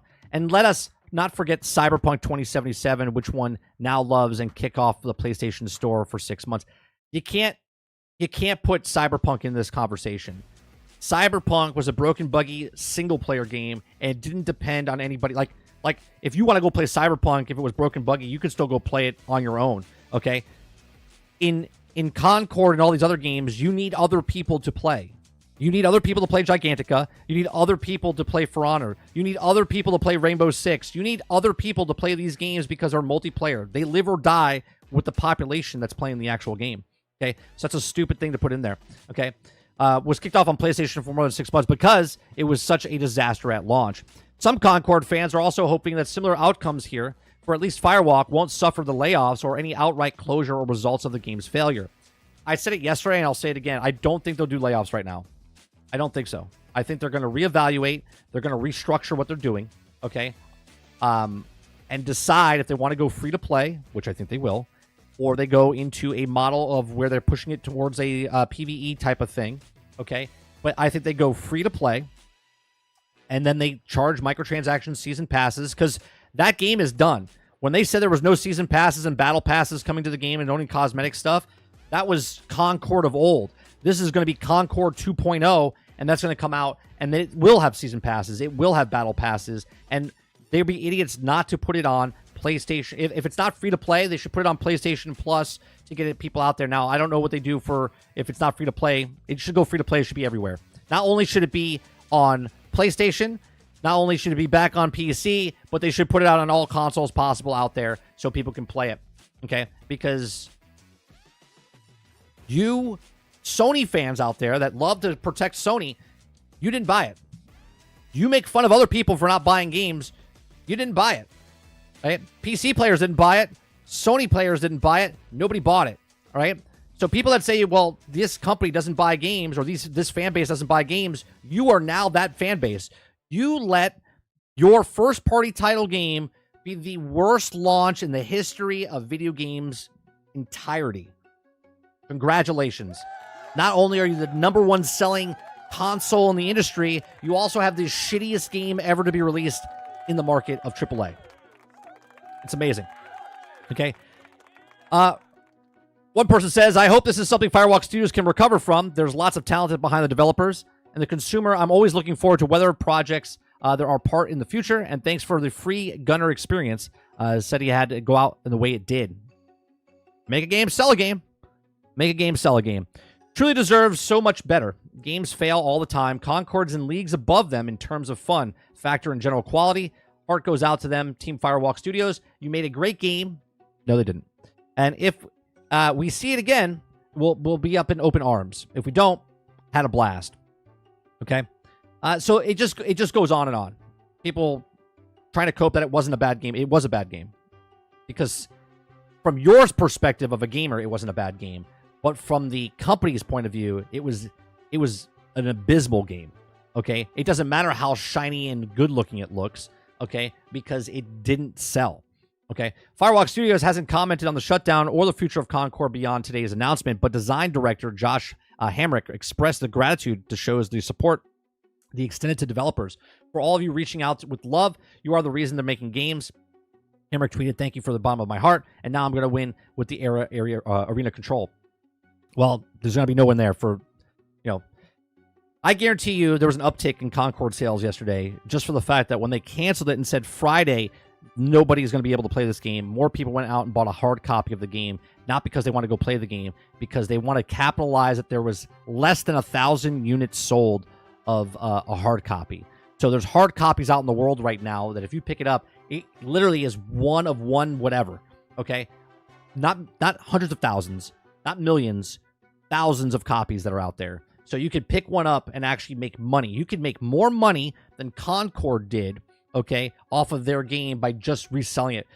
Someone yesterday, I think it was Waterbear, said on the internet right now, they're selling Concord physical copies for $140. Fantastic, okay? Fantastic. Look, they're going to have to do a lot to bring this game back. Anthem lasted another almost a year for them behind the scenes working on the game before they decided to close down and said, yeah, we're not doing it. Okay. Marvel's Avengers lasted 6 more months and then another year before they decided to close it down themselves as well. They're going to look at it and see, is it worth the money? If they can't come up with a business plan for it to reevaluate, I don't know what Wayfinder's doing. I know Wayfinder's another game that came out. Let's see what Wayfinder's doing. Right? Wayfinder, not doing very well. Okay? This is another game that was an MMO. Okay? That switched up to more of a single campaign. But it's too late. First impressions are everything. It came out, okay? And it was one game, and then they switched it to another. Okay? It would have been different if they went to a free-to-play model, and then it wasn't an MMO, but it was... I don't know. I know it was a Founders Pack beforehand, right? It was supposed to be free-to-play, but then it never went free-to-play. It was always a Founders Pack. And then they switched it up to a completely different game. So I don't know if Concord is going to make it or not, but I don't believe anyone's going to lose their jobs at least anytime soon in the next couple months. I say 6 months. They'll reevaluate it, look at it, and go, okay. Because in their wording yesterday, they said that they're pulling it down to reevaluate to see what they're going to talk about. Once they figure that out, they'll put it back out. It'll come out. And will they make more money? Well, if they put $90 microtransactions in there, maybe they will. But who knows? These are just my thoughts. Let me know yours in the comment section down below. Please make sure you share, like, subscribe, and if you like what I do here, please check out some of our other videos. Thanks for watching. All right, let me see what you guys are saying. I'll go back up here. But Anthem had everything we wanted, but the biggest letdown. It had no end game. It had no end game.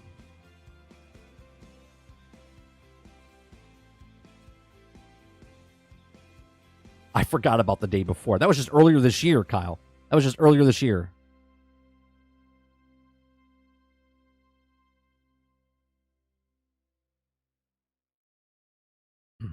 I remember walking out with a fresh javelin and jumping off and feeling like Iron Man. Oh, yeah. Yeah. So good in Anthem. Concord's parents, look, Concord, should be getting the Fs in this school's fault, right? Concord is bored, just too smart and needs special attention. Right, that's what they're it's nothing they did. Everyone did a perfect job. I said the analogy about a football team or a baseball team or a hockey team, any sports team. You can get all the greatest players to come on your team, but if they don't gel, then the product is shit. And if your product is shit, people don't come in the stands, right? And then if people don't come in the stands, they lose money. And if they lose money, well, guess what they have to do? They got to fire people. That's what happens. Or, right, those people that they have, they're like, you better get better because we got a lot of money riding on you.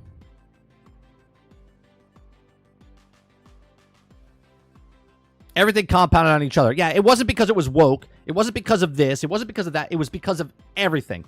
Everything that happened. The little marketing, the wokeness, the DEI, the $40 price tag, the unoriginal content that they had in the game, which as far as it felt the exact same of every other hero shooter. It was everything about it.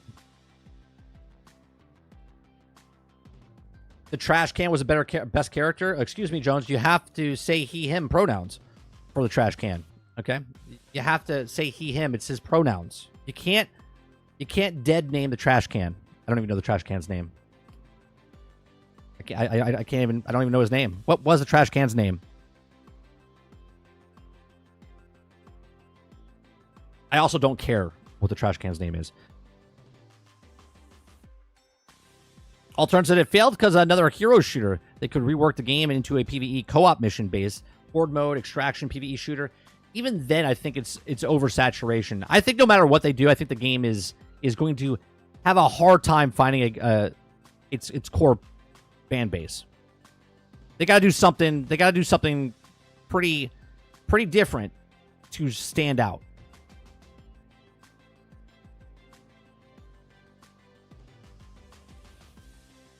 Crowded says, I hope this is a failure of Concord as a wake-up call for these devs.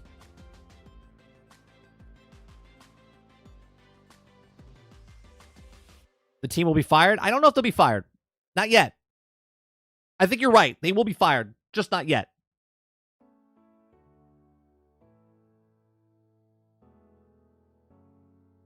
Yeah, but No Man's Sky made the money. It released Concord was an open beta, and no one wanted to play it. Going free to play will not help it. You're absolutely correct about that, Eclipse. Like, No Man's Sky made a crap ton of money, and then people were disappointed they paid that money.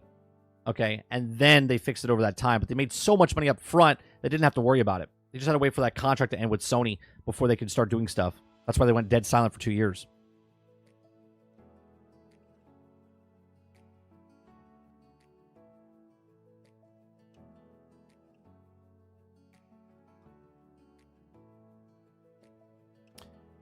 Concord's only chance to go free to play and on all platforms, that might not even work.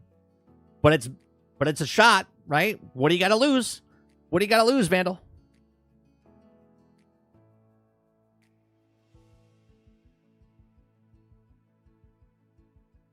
Kyle says games like CSGO will never die. This is why Spectre Divide has semi-decent numbers.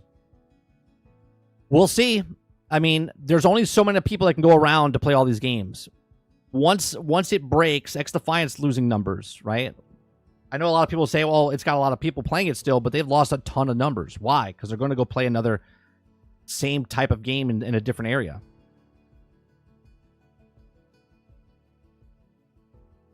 You got to remember, just because the player base drops doesn't mean it's bad. It's the player base drops that's not spending money.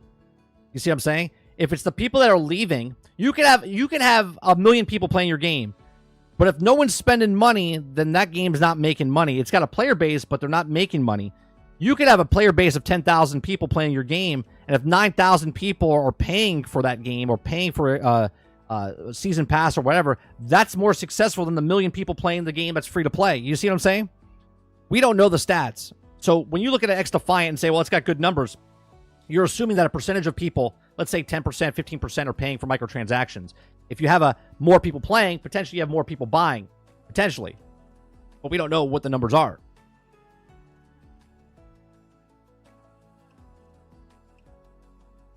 Dark Taco says, I'd rather play Cyberpunk at 12 frames per second at launch on PlayStation 4 instead of Concord. Yeah, because you can play it.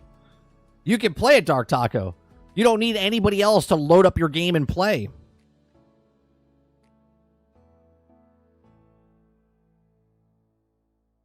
Robert Jones says, if they do PvE, I hope they bring back the PvP. Here's the thing I don't understand. Overwatch set the tone of people wanted PvE for years and years and years. Then they know it, and they sold you the hype of Overwatch 2 with PvE, and then they got rid of it. Yet there's all these other hero shooters that are coming out, and they're doing the exact same thing Overwatch is doing. Not making a PvE. I think it's dumb. I think they could have been different and made it a PvE, PvP type of game, like a Destiny, but you make it an arena thing. If people just want to play that, they play it, separate the two. So you have a player base that plays just the PvP, and then if you have people that want to come in, play the PvE, put it down, come back, put it down, come back every time you add more content. But they don't want to put the work in to get the money out. They just want to put the minimal viable product out to make the most money possible.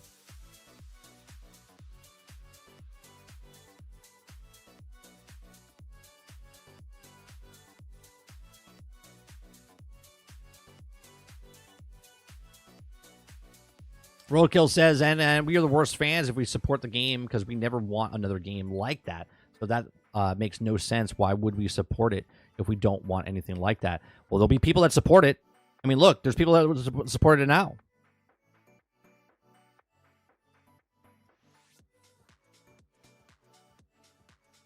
If you're not first, you're last. That's right.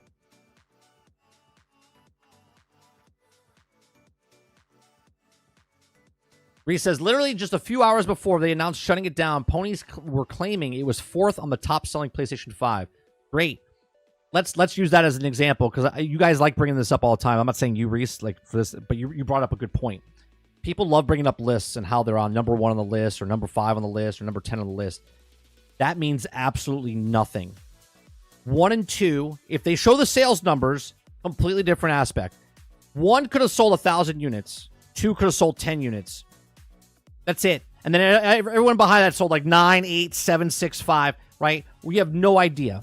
Okay? We do know about Black Myth Wukong because they said there was 3 million consecutive people playing, okay? And you could figure it out, like 20% of Steam had this many and 20% of... So you could say there was 2 million to 2.5 million people playing on PlayStation, okay? So if it was number 1 on PlayStation, you know that's the top, 2.5 million.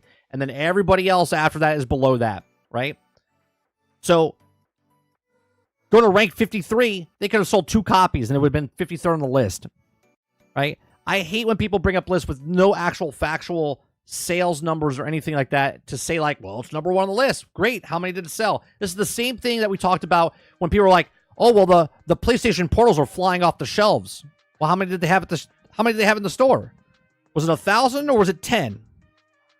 Well, it doesn't matter. It's flying off the shelves. No, it does matter. It does matter. Beyonder says, the people that won't pay $40 to play this game with free skins, then why would they pay $30 for a battle pass to get skins? The game is done. Beyonder, why do people pay for $90 microtransactions? Why do people pay for $500 microtransactions? These are questions you're going to have to ask the people that actually pay $30 for battle passes and skins and all these other things. I can't answer that question for you because I don't pay for $30 skins. I don't pay for shitty microtransactions. So that's a question you're going to have to ask the people that actually like to spend their money because they're there. There's plenty of people out there that will spend that money. No problem.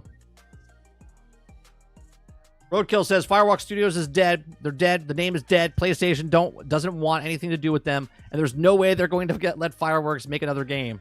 That seems a little bit over harsh, doesn't it?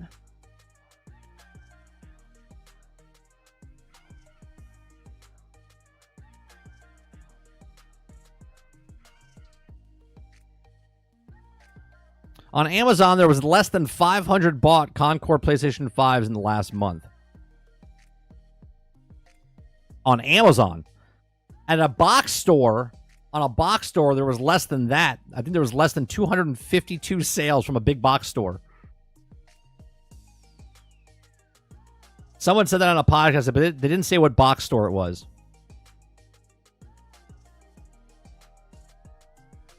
Jack says Concord is off digital storefronts and physical copies exclusive now. But seriously, hope they bounce back from this. They tell all the retailers to stop selling it. It's still being bought. Well, yeah, it's a collector's item now. It's a collector's item now. Could you imagine? 20 years from now, right? Someone's like, I have an original copy of Concord, 1 of 400 in the world. Be like, holy shit.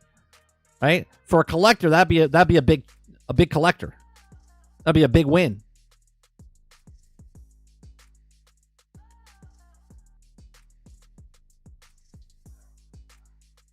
Waterbear says, what's the point of releasing game super early like Space Marines 2 for streamers to play it? Wouldn't it ruin the story for those who are watching? Yes. Yes, it would.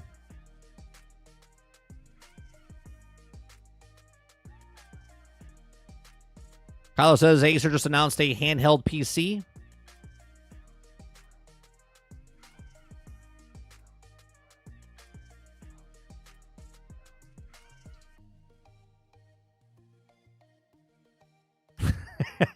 Robert Jones says Firewalk devs might quit before going back to Bungie.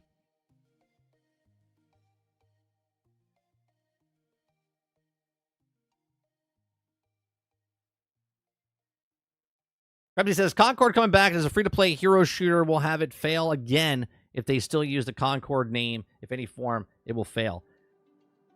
Yeah, they have to remarket or whatever they're going to do. They have to do something with it, Krebsy. If it comes back as Concord or not, it's still a game that's developed. You know what I mean? Like, they would have to come back with something, but it's coming back as a free-to-play. Whatever it does, it's coming back as free-to-play. It's not coming back as a paid.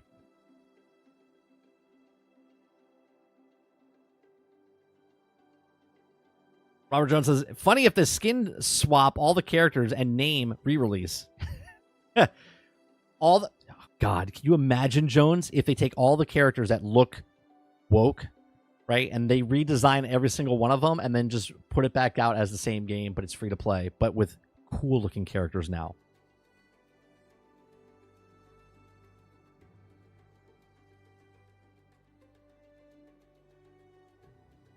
He says the point is that people are obviously playing lots of other games on PlayStation 5 and just not new stuff that they're putting out, like Concord. What I was saying that people don't buy games, Z, is that Sony fans make fun of Xbox fans for not buying their games because of Game Pass. And yet, there's a game, first-party title, and yet no one bought it. These are facts now. These are facts. Because it bombed so dramatically, we know that no one bought it.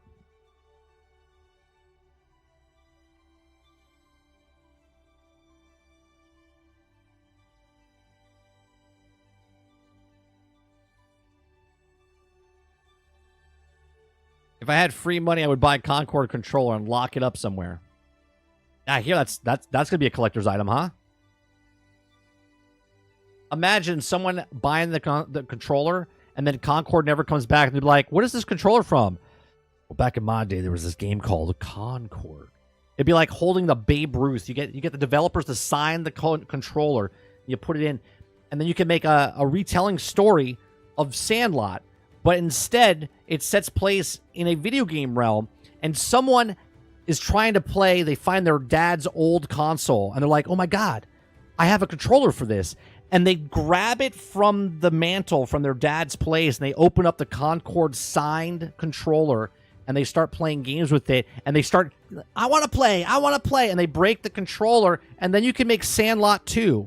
But we call it Gamer Couch or whatever. Look at that story I just came up with. Fantastic. That would make more money than Borderlands. We'll work on the title.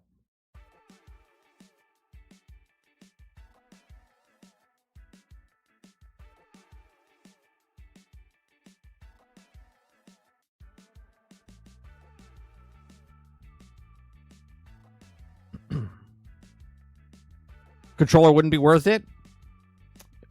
Imagine a game that didn't exist that you own a controller of.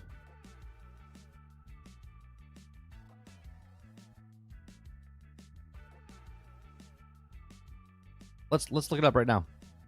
I want to look it up right now. Let's see.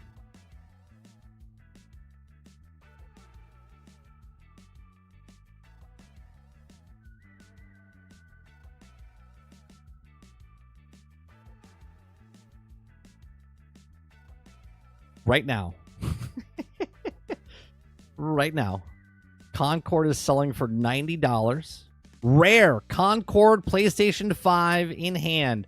Brand new Sony PlayStation. One down here, PlayStation Concord. Physical copy pulled from shelves. Rare sealed. $150. And that's today.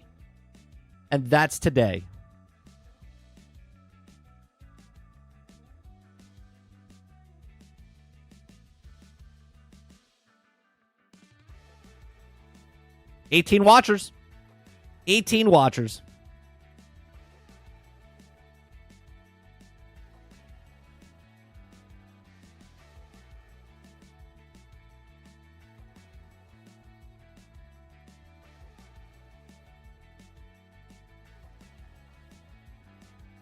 I mean, I might have to go to GameStop today and see if they have a copy of it. It's totally worth $40, and I can triple my money today because some Sony fan out there or some collector will buy that, and they'll buy it again and again because if they own more copies of the very rare copies out in the wild, then they can manipulate the price.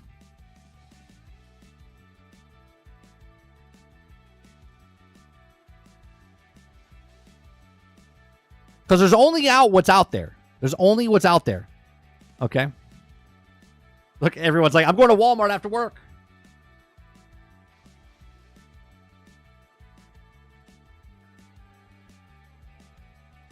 And what's even better if the game re-releases, get this now, okay? If the game re-releases and they don't make a hard copy, then the game then succeeds. Then you will have a physical copy of a game that is successful, or it shits the bed again. Shits the bed again. Can you imagine? Oh my God. Yeah. It can shit the bed twice within a year.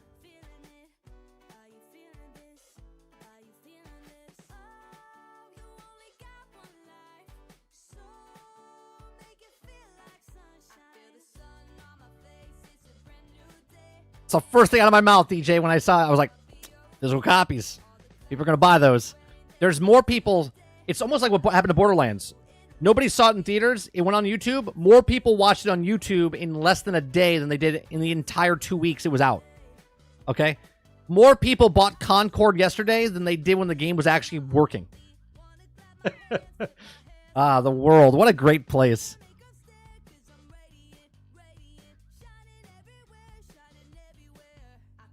Krebs says, off topic, but did you see that NVIDIA lost $280 billion of its value in one day? No. No, I did not.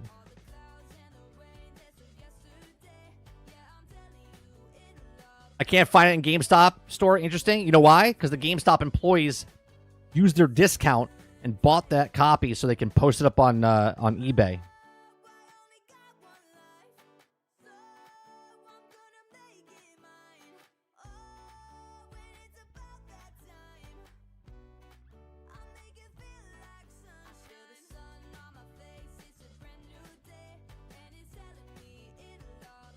All right, let me close this down. We're done talking about Ubisoft.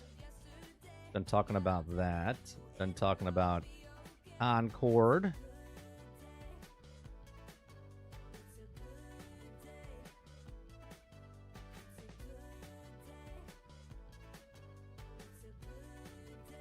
Oh, here's the next story. NVIDIA got hit with the lawsuit, but it was fishy. People knew about it beforehand and sold heavy. Interesting. Interesting.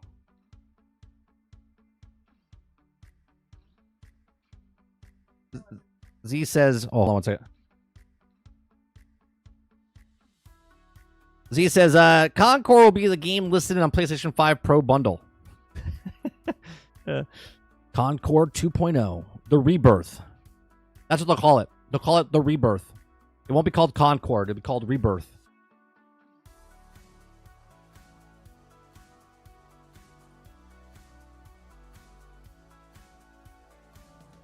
If that happens, copyright, trademark, patent pending. Right? If that happens, I will laugh my ass off. Can you imagine? The emote of me doing this would go to the next level if it came out and it was called Reborn. All right, the next story, Flight of the Conchords. Nice, Jones. Nice. Okay, so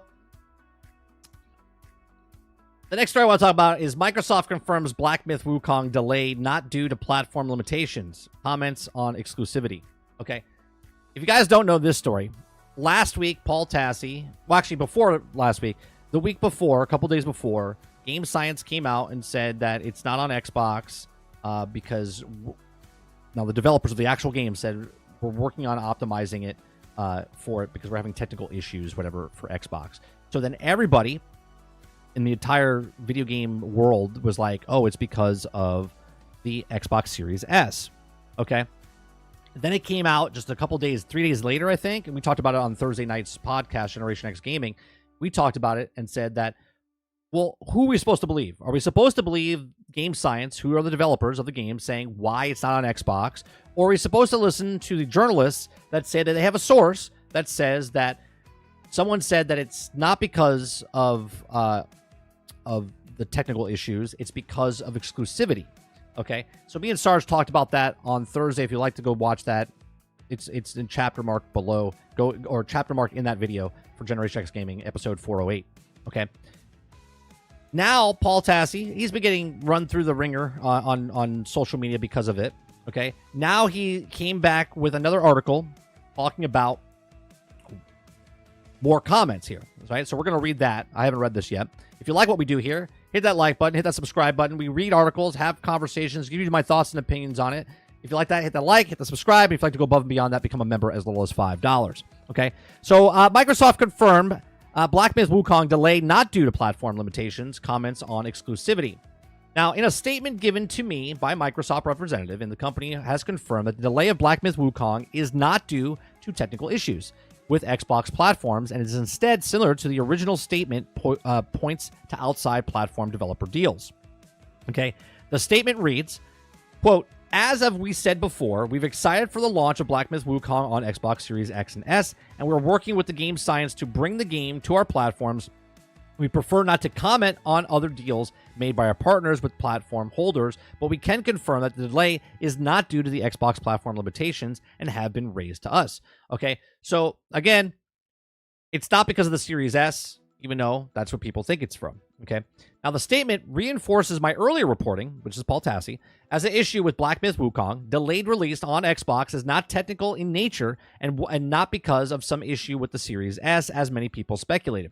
As of Microsoft is now saying that outright, Microsoft did not comment on any specifics of the deal between Game Science and Sony, but again, like their original statements, have pointed out directly to the possibilities when making a statement above delayed.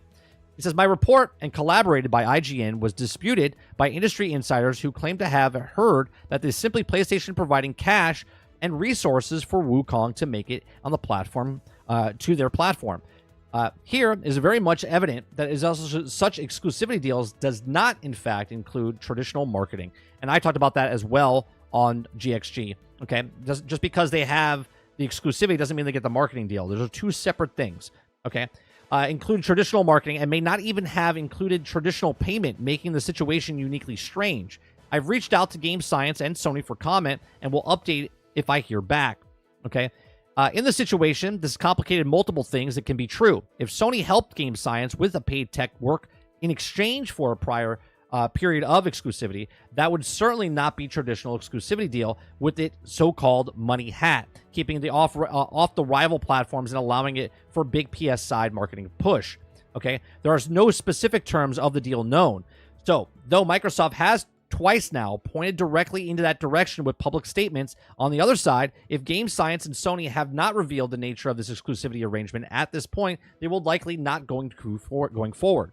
Okay, Game Science has already issued a conflicting statement, with Microsoft citing ongoing optimization with the Xbox hardware, and that it's not explained here. Again, I've asked for them to clarification. Okay, so before we continue, so Game Science, the developers themselves, have said, okay, there's the source. They made the game. They've said that, look, Microsoft is ongoing optimization with the Xbox hardware, but that's not explained here, okay? Game Science has come out. Again, the developers of the game have said that this is the reason that it's not on Xbox. If that's false or true, again, we don't know. But if it is false, they're fucking lying. Sony's lying. Okay, but they're not lying because technically Sony hasn't said anything, okay? But Game Science is lying because they're holding back going, well, no, we took money. We took money from Sony. We can't tell that we got exclusivity with Sony. We have to say that it's because we're optimizing it for Xbox. Meanwhile, Paul went over to Xbox and said, hey, Xbox, is it because there's a problem with the S? He's like, no, there's no optimization problem here. So...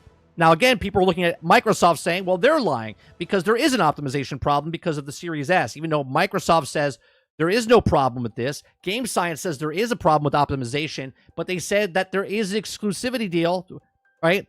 Pushing towards exclusivity deal. And if this is true, this goes back, and I brought this up on GXG on Thursday night. I said, Sony is known to have done this in the past. They even brought it up during the FTC trial that they didn't want Call of Duty coming over exclusivity because they would make a worse product for them. And Microsoft said, no, we're not going to make a worse product for you. But why would Sony even say that unless they've done that in the past themselves? Okay, so now you look at this and said, well, they're not making a worse game for Black Myth Wukong on Xbox. They're just getting an exclusivity deal, but they're not getting an exclusivity deal. They probably just paid money. And again, this is my speculation based on all of this stuff that we're reading. Okay, my speculation is that Sony did give Game Science money. Okay, now the truth will come out some way, shape, or form, okay? And I said this Thursday, and I'll say it again. When it does come out, who's telling the truth, you're going to realize, is Paul Tassi lying, and is he full of crap? Is Game Science lying? Are they full of crap? And then one of them's lying, and one of them's not lying. You make the choice on which one that will be, and the truth will come out down the road. But people are saying that the reason is because the Xbox Series S. And Xbox is like, that's not the reason, that this is delayed on the Xbox, okay? Which is another conversation. It could be because if they did it at the same time, they could be holding back because of the Series S, but that's not what this story is about. The story is that Game Science didn't bring it out to Xbox at the same time as PlayStation because sources that are undisclosed said that it's because they have an exclusivity deal with Sony. So, I go back to like last Thursday. Who are we supposed to believe in this? Reports say that Game Science said it's because of this. Other reports say, source says that it's not because of this, it's because of that. Until the actual truth comes out, you have to make the choice yourself on which one is telling the truth. Okay? It says there remains no timeline as when Black Myth Wukong has reportedly also already removed 10 million or already moved 10 million copies and arrived on Xbox. There's nothing to indicate that it's a permanent exclusive, not temporary. But exact timeframes remain unknown. Microsoft is doing a battle with developers' limitations of the Series S, but they are not. But they are saying on the record that the platform limitations are not the problem here. Okay, so now we'll wait and see what Black Myth Wukong actually arrives on Xbox. Okay, so I'll be honest. I think Paul Tassi is more inclined to be telling the truth here. Now, say what you want about Paul Tassi. Okay, if you like him, if you don't like his opinions, you do like his opinions. Okay, I knew Paul for about a year and a half. We were on a podcast together. You know, we disagree on certain things. You don't like him, you do like him, whatever. But for him to put himself out there and say that this is what it is, going against what Game Science is saying, it's pretty ballsy because just like I just said, if it comes out that Game Science is telling the truth, then it decredits Paul, okay? Like factually decredits him. But if he's correct, then it pops Paul up on a higher pedestal because he's actually reporting and telling you what is happening, but people don't like it because they don't like him or whatever reason, okay? So whatever the case may be, I'm leaning more towards Paul telling the truth here than Game Science and corporations because you guys know me.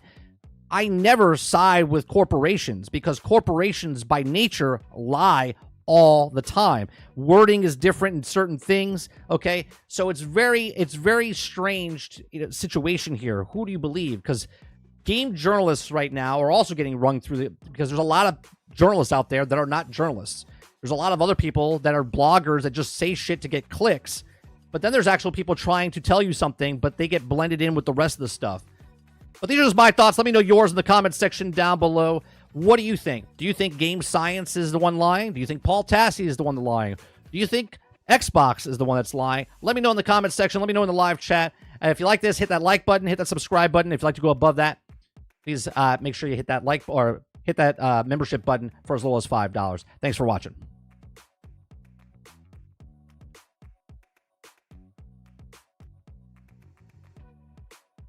All right, Krebsy says, Paul's repeating the information for the check notes third time. I personally don't care what almost anyone says on this topic unless it's from Sony, Game Science, or someone like Jason Schreier.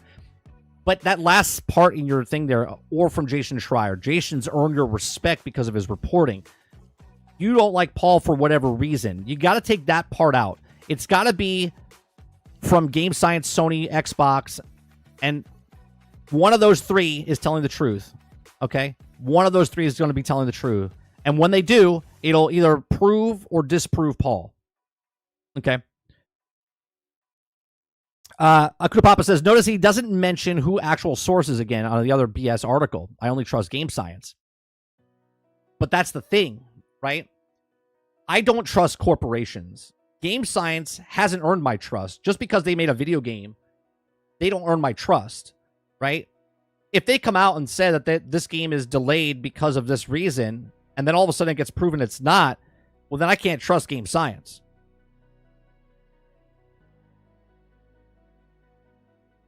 He doesn't have any sources. He has a source. He can't tell you his source, and that is the murky part. A lot of reporters that do, they don't have sources to tell you who the source is, right? Paul Tassi be like, see, guys, I'm not lying. I know what I'm talking about. I'm not crazy. But if he's both crazy and a liar, he could be, right? But the truth always will come out. Reese says, seems like people just don't want this to be the truth. Yeah, that's exactly right. My stance on this is just like on Thursday when me and Sarge were talking about it. Who am I supposed to believe? I read news, okay? And if one article says that Game Science says this and another article says, no, that's not it. Who am I supposed to believe? As a person that's just reading articles, okay, I want to know who's a trusted source. I want to know who my trusted source is of when they say about stuff, what's real, right? So if Game Science says one thing and then all of a sudden it gets disproven and then it gets closer and closer, that gets like Xbox is saying, no, it's not about limitations. We can't talk about other deals. Meaning Xbox knows there's a deal, but they can't speak on it because it's not their business to speak on. You got to read between the lines. They would have to disclose any exclusivity deals, right? It's not a traditional exclusive deal. If they gave them money, sort of like, well, Hogwarts a little different, but the Hogwarts Legacy stuff that they had, where they had that exclusive, they had the marketing and they also had the exclusivity, right? There's no marketing here. You don't have to get the marketing, but you can persuade people to make your game first before you get to the other one. There's no law against that. Right? PlayStation has done it in the past, hence why they said that during the FTC, where they said we would get a leaser game or a delayed game. They've said this in the FTC. Well, why would they say that? Because they've done that to other people.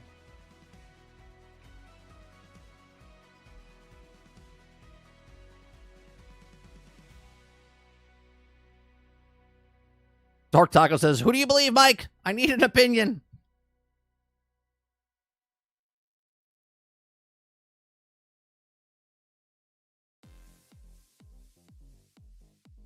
Kyle says, I've never known Paul to be credible.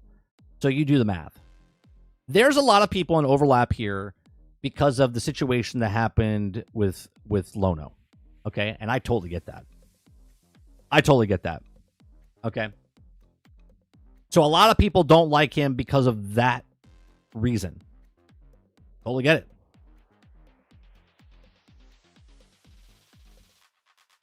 If it's a Sony exclusive, why did it launch on PC? Because PC is not a competition for console sales, Quintar. If a company's coming in, they want, and it's going up as a competitor, they're going to stop their competitor from getting it so they can get the exclusive. Again, I'll go back to my gas station story about the guy that owns a 7-Eleven and a Wawa was going to build across the street, and then he made it go away by throwing money at it. Did they advertise and say, oh, well, the Wawa's not being built because 7-Eleven gave us $5 million? No, they didn't. Do you know why? Because it's none of our fucking business. Pepsi says, of course Microsoft would give an answer. They're going to say that the product is weak, and they say that I can comment on deals made by our partners, but can just be them saying PlayStation made a deal with Game Science to help optimize the PlayStation 5, because, again, no way Microsoft says PlayStation is helping them optimize, because it would give that off the notion that Microsoft isn't helping. Sure, but at the same time, they don't have the right to talk about what other people's business. Look, they're all in the industry. If you're in the industry, I don't care what industry you're in. I don't care if you're a truck driver, if you're a computer animator, if you're a game designer. You know what's going on at other studios because you have friends in the industry and word gets around. Okay? I'm pretty sure Microsoft knows what Sony's doing and what Sony and what Microsoft is doing and so on. And okay? So to say that they wouldn't comment, they can't comment because it's not their business to comment on. They're all lying at some capacity. Perhaps.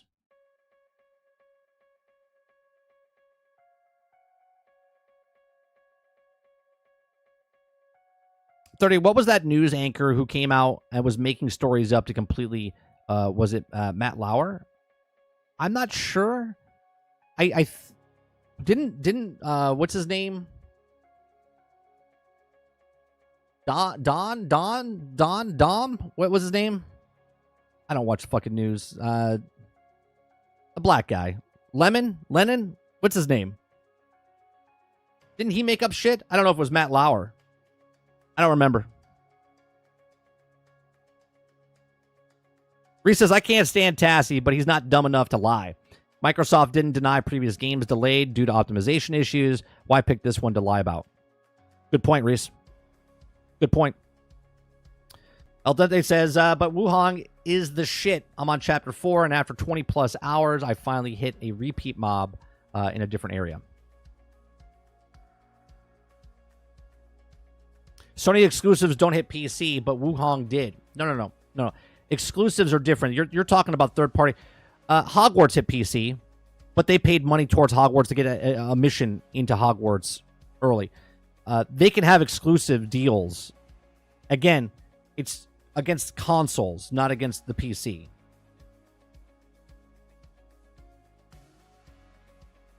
Dark Taco says, remove your bias. Agreed, Mike.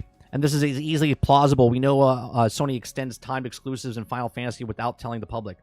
That's exactly right, Taco. That's exactly right.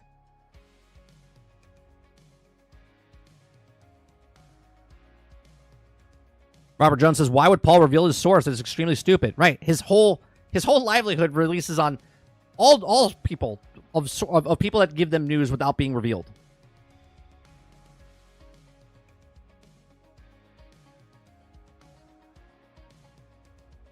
Right. This is my source. Fire's source. It's exactly right. Right. Jason doesn't tell his sources. No reporter should tell their sources.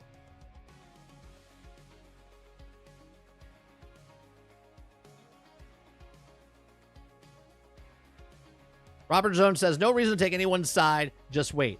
That's exactly right. And that's why I said, but I'm leaning towards Paul, because what does Paul get out of it? Why would he throw away, right? Why would he throw away what he's doing for a stupid one-piece article? You know what I mean? Why would he put that out there, right? If anything, he waited out and said, you know, if I break this and this is true, then it would give me more credibility. Would it not?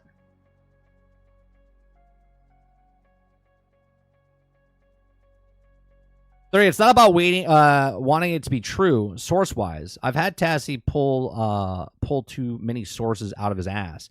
He's not a journalist. He's simply more likely a known source via a random source. I can tell you this. He's more of a journalist than all of us, right? I mean, he does a lot of stuff. He is a writer, okay? And I do know that he's trying to become more, better in his industry. So why would he try to wreck himself by doing this instead of raising himself up? You understand what I'm saying? Corporations don't care. They'll just lie because it doesn't matter.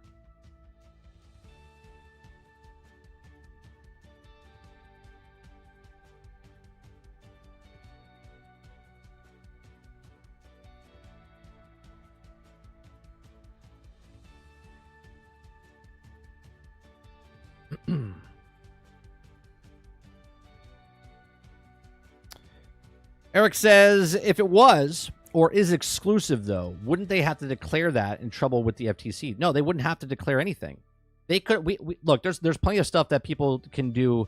Someone can go, hey, we'll give you a couple money to help you with optimization or whatever, and they're like, and in exchange for optimization, you know, because they're optimizing it for their system first. And I'm assuming they're a small studio. I know they grew up to like 200, but while they were making the game, okay, they probably, because they had to look at it and say, look, if I start a business and I get it into stores, let's say I make a product, I'm selling my lovely glass of water here and I want to get it into stores, okay, but I'm only myself, okay, I can't produce more than what I can't make. So do I go into Walmart, okay, first, or do I go to Walmart and Target and overdo it, right? You're like, well, you can't do it because I'm only one person. I'm only a certain amount of team that can output certain stuff. So when they're working on the game, they go, what's the best market to be in?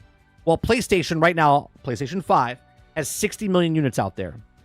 Xbox has less than that by half, if not a third. Okay. Obviously, they're making it for PC because PC's 1.5 billion potential buyers that could buy a game out there, right? And two, for consoles, PlayStation's the higher console. So as a studio, you would work on the stuff that works better. And if Sony paid them money to optimize theirs and Xbox didn't put their money out there to optimize theirs faster, then it would technically be an exclusivity deal because they worked on their game first. They're working on Xbox, okay?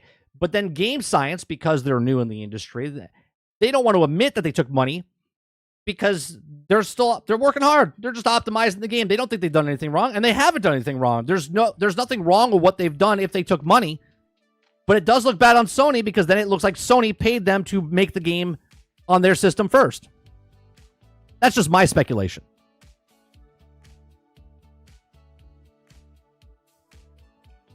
Prosy says it was Como. Oh, okay. For the Don did not make up stories. There you go. So it's Como. Good Morning America guy was smashing his coworkers, and they're still together. Well, there you go.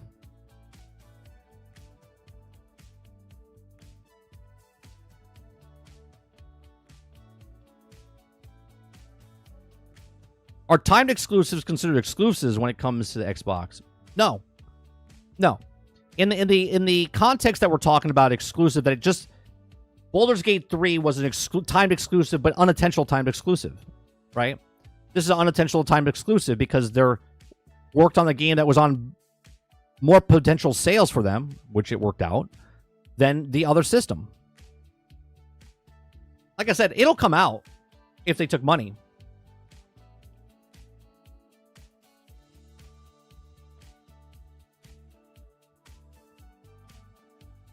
Who doesn't even like Xbox, Mo? Who doesn't even like Xbox? You talking about Paul Tassi? He plays a shit ton on Xbox. I don't know if he still does, but he used to.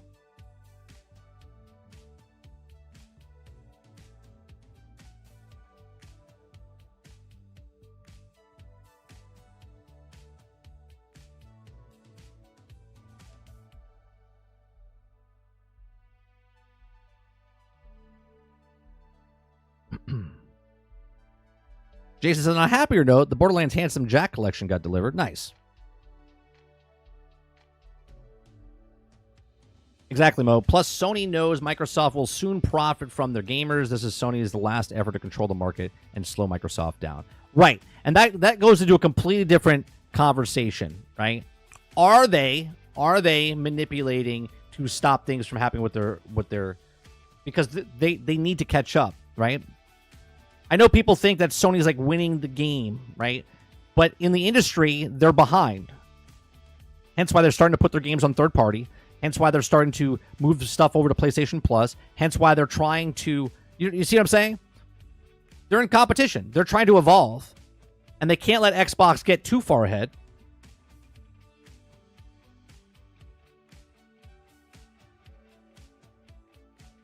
For now, we just... Z says, for now, we have to just worry about the exclusive games that are never coming to other platforms for a year or two. Time exclusives that shouldn't even be termed we use. Right. This is not a timed exclusive. This is an unironic time exclusive. No one made it a time exclusive. So Tassie plays on Xbox. Oh. I know because we used to play together.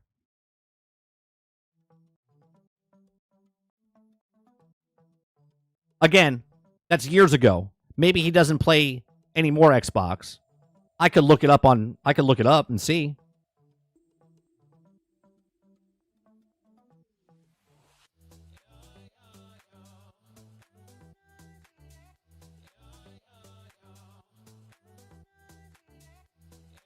Tassie ponied up.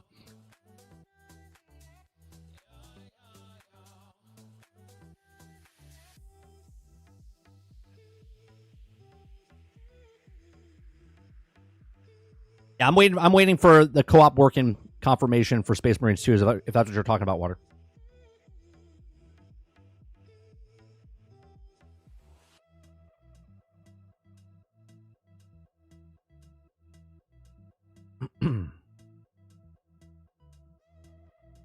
You know your game is good when they give it an 8.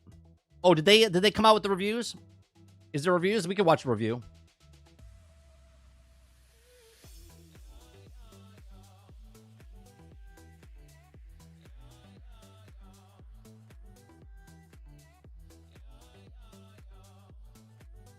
Here you go. Hey everyone, welcome back. I like Forge Gaming, so we'll watch Forge Gaming. What is this?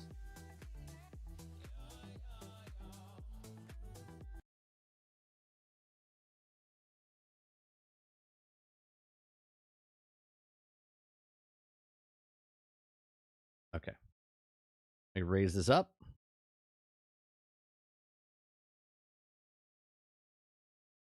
All right. Forge Gaming says, now I've played 50 hours of Warhammer 40k Space Marine 2. Here's his review. So I have played coming up now on 50 hours of Space Marine 2.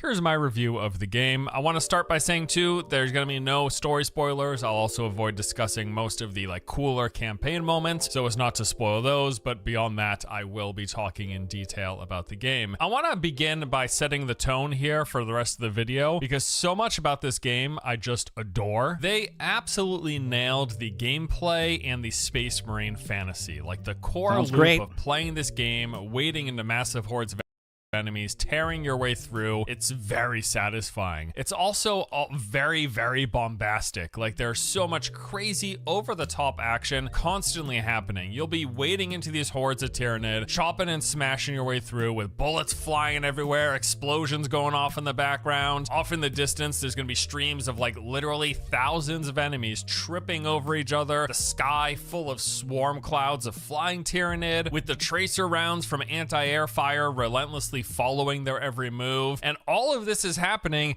while you're in the thick of battle, cleaving away, performing some badass execute, tearing the limbs off a space bug and then cratering its head. And you got your mates there right around you, raining their own terror. One of them chugging away, mowing down enemies with his LMG, while the other one is leaping through the air with a jetpack and massive hammer, slamming down into a huge pile, swinging away. It's just non-stop action, and it is like this near constantly. That looked, I want to back up for a second. That looked cool when he was flying like that. Terror, one of them chugging away, mowing down enemies with his LMG, while the other one is leaping through the air with a jetpack and massive hammer, slamming down into a huge pile, swinging away. It's just non-stop action, and it is like this near constantly in so many different variations of the scenario I just laid out. This game is badass, and it is a lot of fun to play. I like the combat, in fact, so much that I could just play through the same missions over and over and over again, and as it turns out, due to the game's I was gonna say, I think you have to. Relatively low amount of content, that's exactly what we did. We spent most of our time playing through the same handful of missions over and over and over again. And that leads me to what I think might be one of this game's biggest issues at release, and that is the amount and the variety of content available. I'm pretty sure for some people, this is gonna fall way short of their expectations. While I have had a lot of fun. Uh-oh. How much? How much content is in this? Fun, and I've enjoyed my time with the game so far. The fact that we wrapped up the campaign in just under 6 hours, as opposed to the developers' projected 12, yeah, there's gonna be some people who just don't love 6 hours. I might have to wait. That without question. And for as much as I've enjoyed grinding the co-op operations, leveling up my bulwark and pushing to the highest difficulty, fact is that each run of these, that would be the reason there's season pass. Why they're having seasons and adding stuff. This takes about 30 or so minutes, and there's only 6 operation levels in total. So for anyone who's only interested in playing through them 1 or 2 times, that's adding 3 to 5 hours more of content. And then between that, Z says, I don't even sleep 6 hours. Oh my.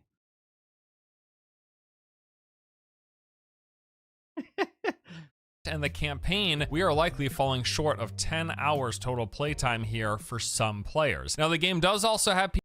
No, not 6 hours rush, Sarge. PvP, and I'm really looking forward to it. However, I wasn't able to test that for this review window because the matchmaking servers hadn't yet been turned on. They're still not turned on as of this recording. Now, I'm expecting I'm likely to get more hours worth of fun out of this for sure. Oh, sure, you're gonna get more time out of it because of the PvP and replaying to upgrade your characters and whatnot, each of your characters.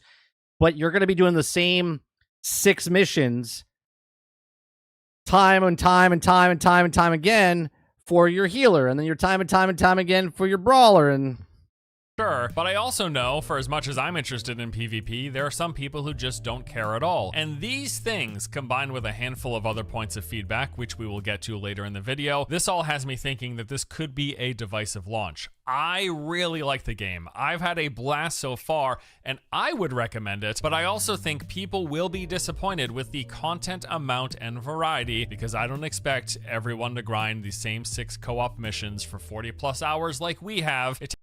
6 missions for 40 hours. I mean, it almost feels like Destiny Year 1, doesn't it?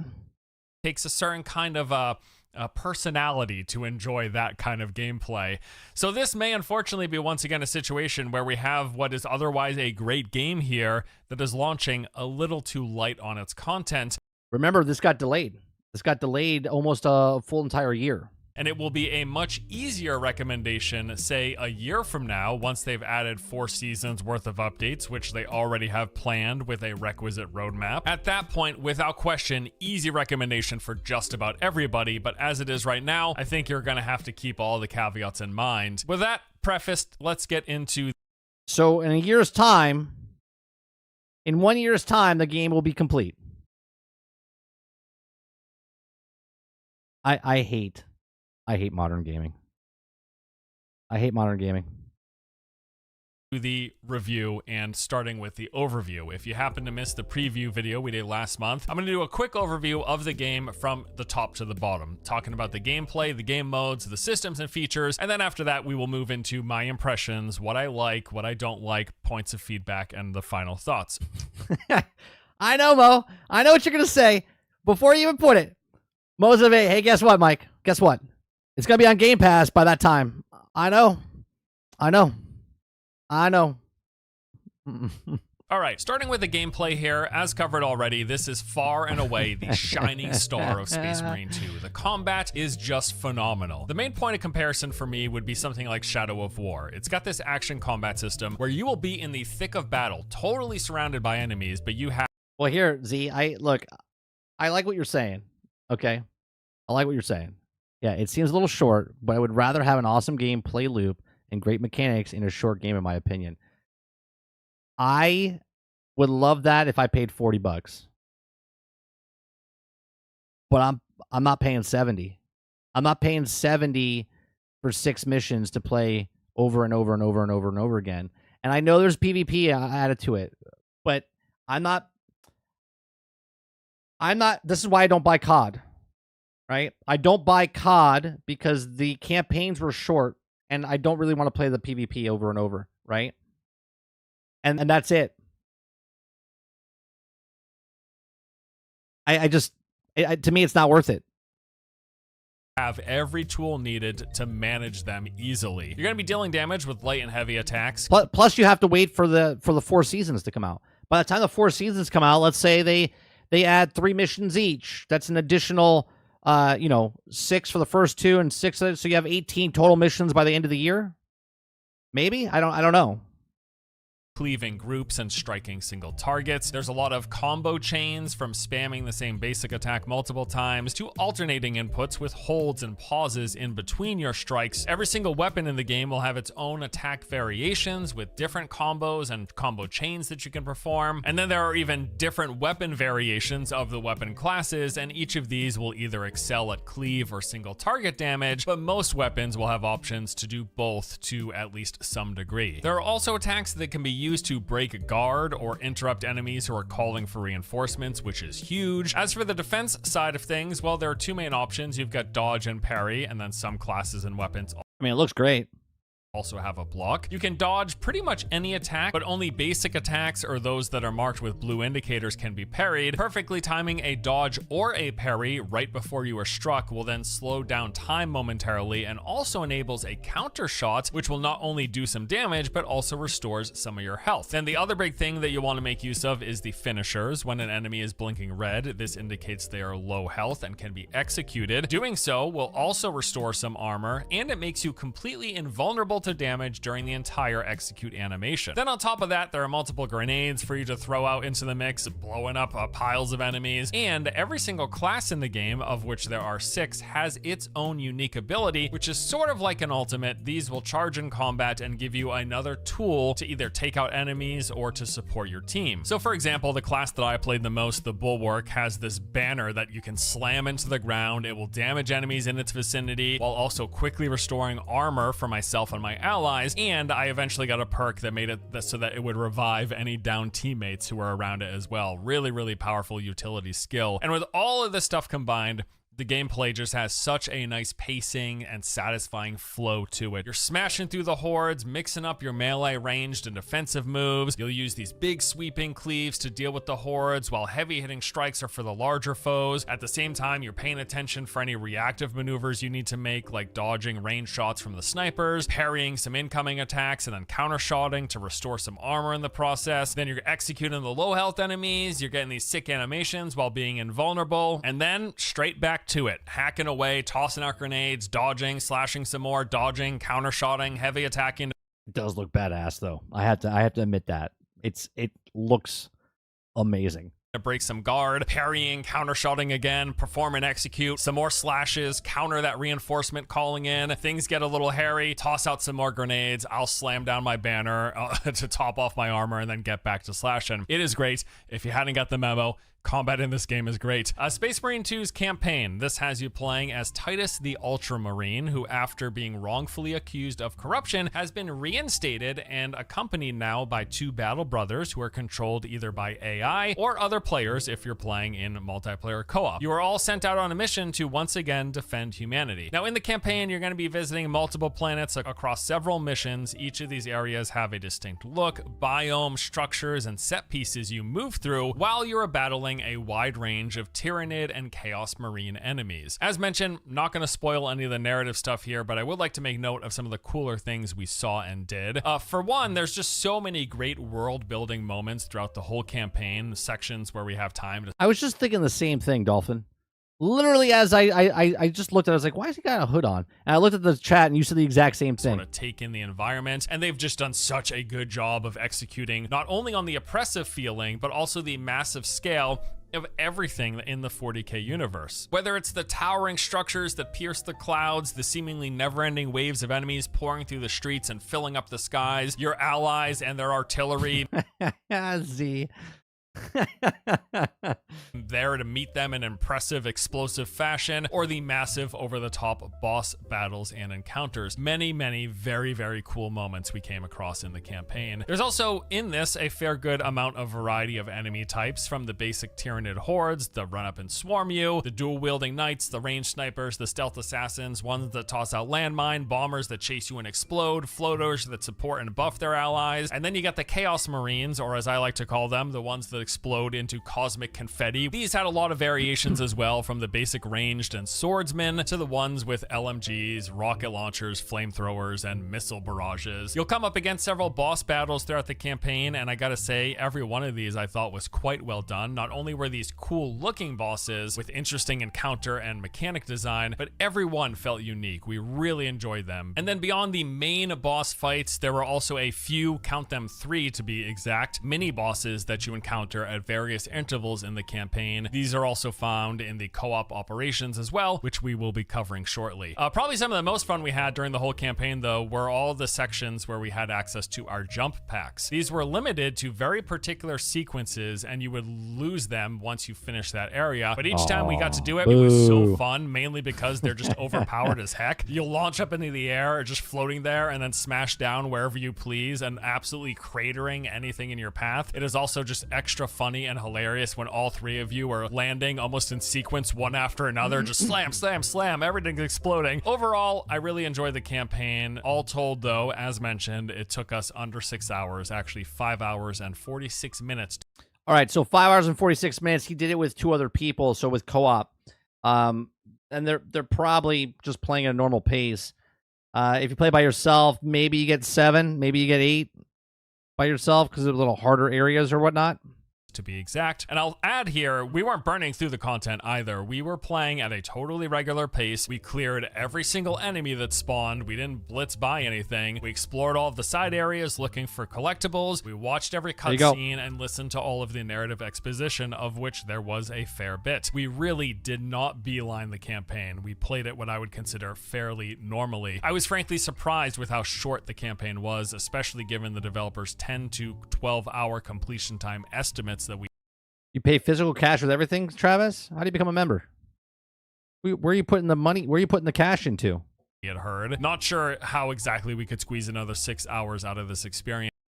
You get a prepaid card. Is that what you get?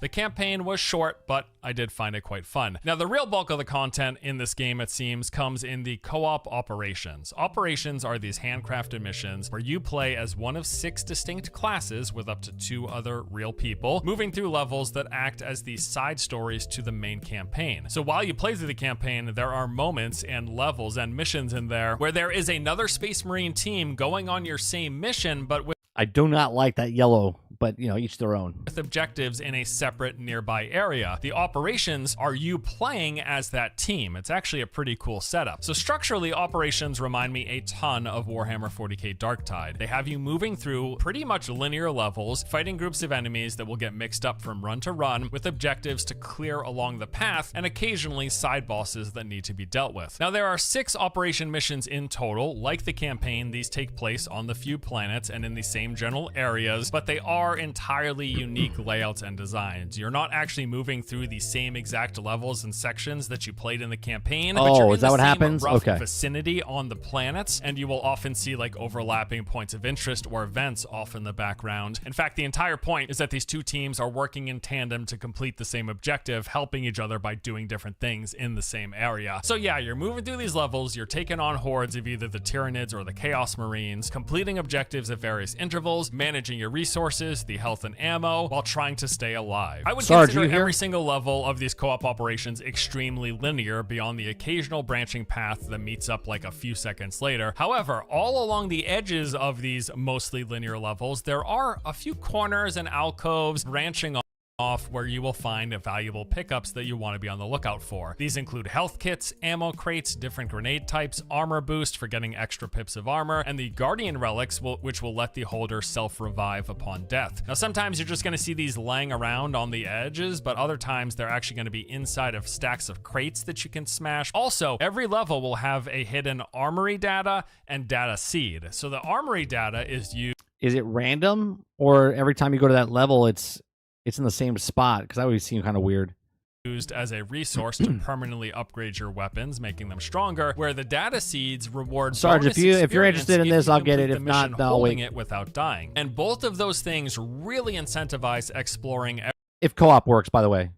Co-op has to work. It seems like it works, but if it doesn't work at launch, hey, if you want to get it, I'll get it. If not, I can wait. Every single corner of the map while on an operation, because they're pretty important. There's also mini bosses. So they're the 4 difficulty tiers that I mentioned. It looks like, from what we could tell, the mini bosses only start appearing as you go to the 2nd difficulty all the way up to the 4th, and they appear to show up randomly, although there are parts of the map where they are probable to show up from what we saw. So the 3 bosses that we've seen in our 40+ hours of playtime include this Neurothrope, a giant floating squid thing, Pulsate's huge AoE rings, got a few range blasts where it shoots big globs or does this sweeping beam. It can also place damaging pools on the ground that you have to avoid. The Carnifex has big melee cleaves. It shoots acid and slams the ground. It also has like a bull rush charge. And then there's the Hellbrute, which charges, has a ton of different heavy melee cleaves, slams, and ranged attacks. And from what I could tell, seems to have a whole heck of a lot of health as well. And that's basically the gist of operations. Go through these levels, complete these objectives, fight these enemies, pick up the pickup. Yeah, Mo, didn't they say it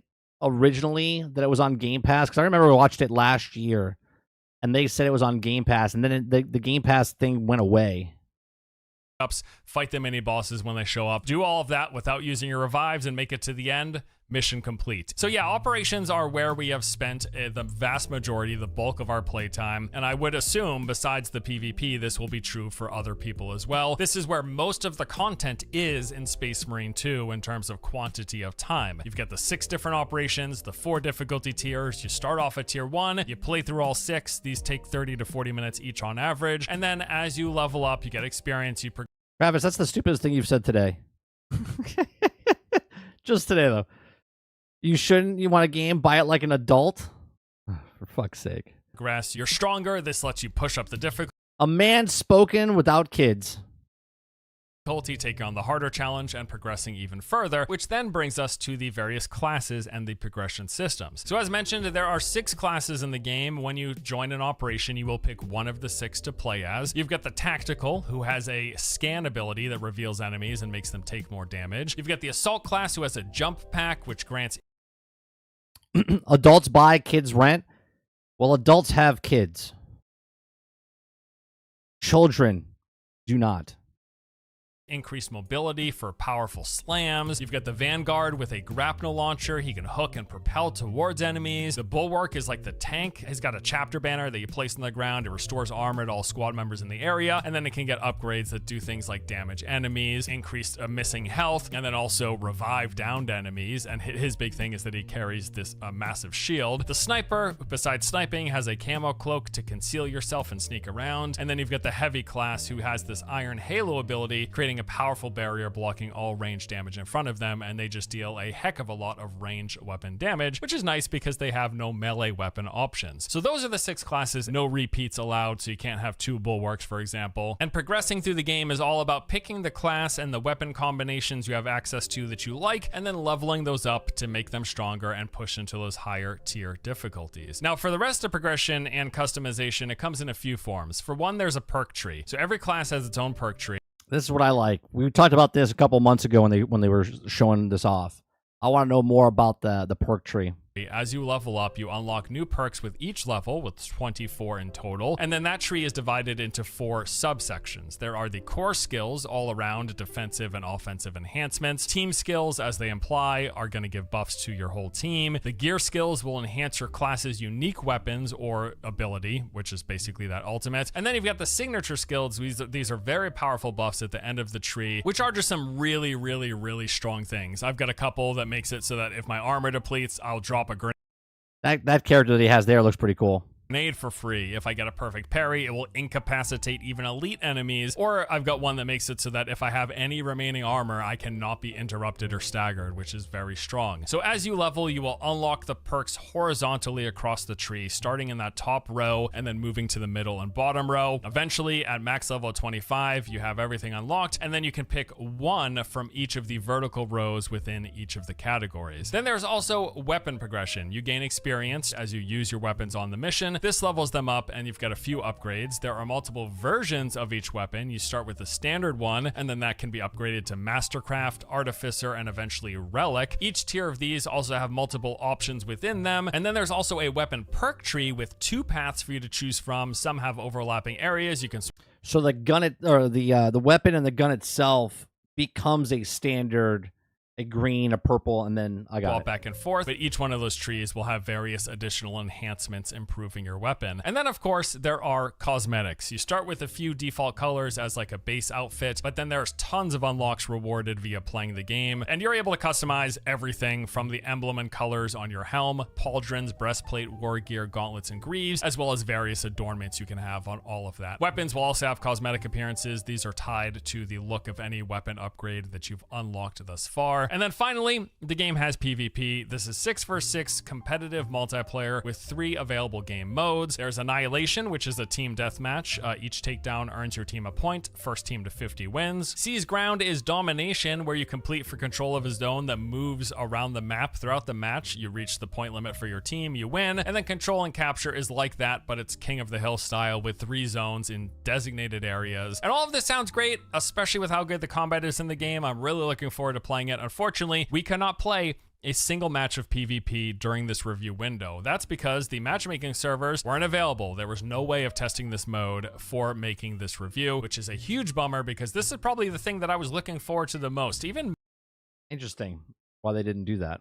more than the co-op operations. I was really looking forward to PvP, and it could offer a ton of additional playtime. I'm thinking it will, but if there's major issues, it could also suck. No clue as of this recording. We will find out in the coming days post this review going live and the game officially releasing. I am, of course, hoping for the best. Okay, so that is the overview of the game. That's pretty much everything you need to know about it. Let's go now into my thoughts and impressions, the likes and dislikes, and the feedback that I have. So starting with the likes, I don't know if you got the memo, but the gameplay, it's really good. Combat, 10 out of 10 as far as I'm concerned. Yeah, but even him saying that, Travis says all the time that his friend bought him a game or his friend loaded him the game, and it's all of this is just bullshit in chat right now. Concerned. The whole combination of mowing through smaller mobs, clashing with bigger enemies, coupled with the well-timed dodges and perfect counters, it just never gets boring. I think countering in particular feels incredible. Like one of our favorites is when a small enemy jumps at you, you catch them by the head and headbutt them, and then they explode into smithereens, and there's so many like this. A lot of the finisher animations are really fantastic as well, kind of just like this over-the-top deletion of these enemies. Yeah, moment-to-moment combat is what makes this game great, and there aren't many games that do it as well as this.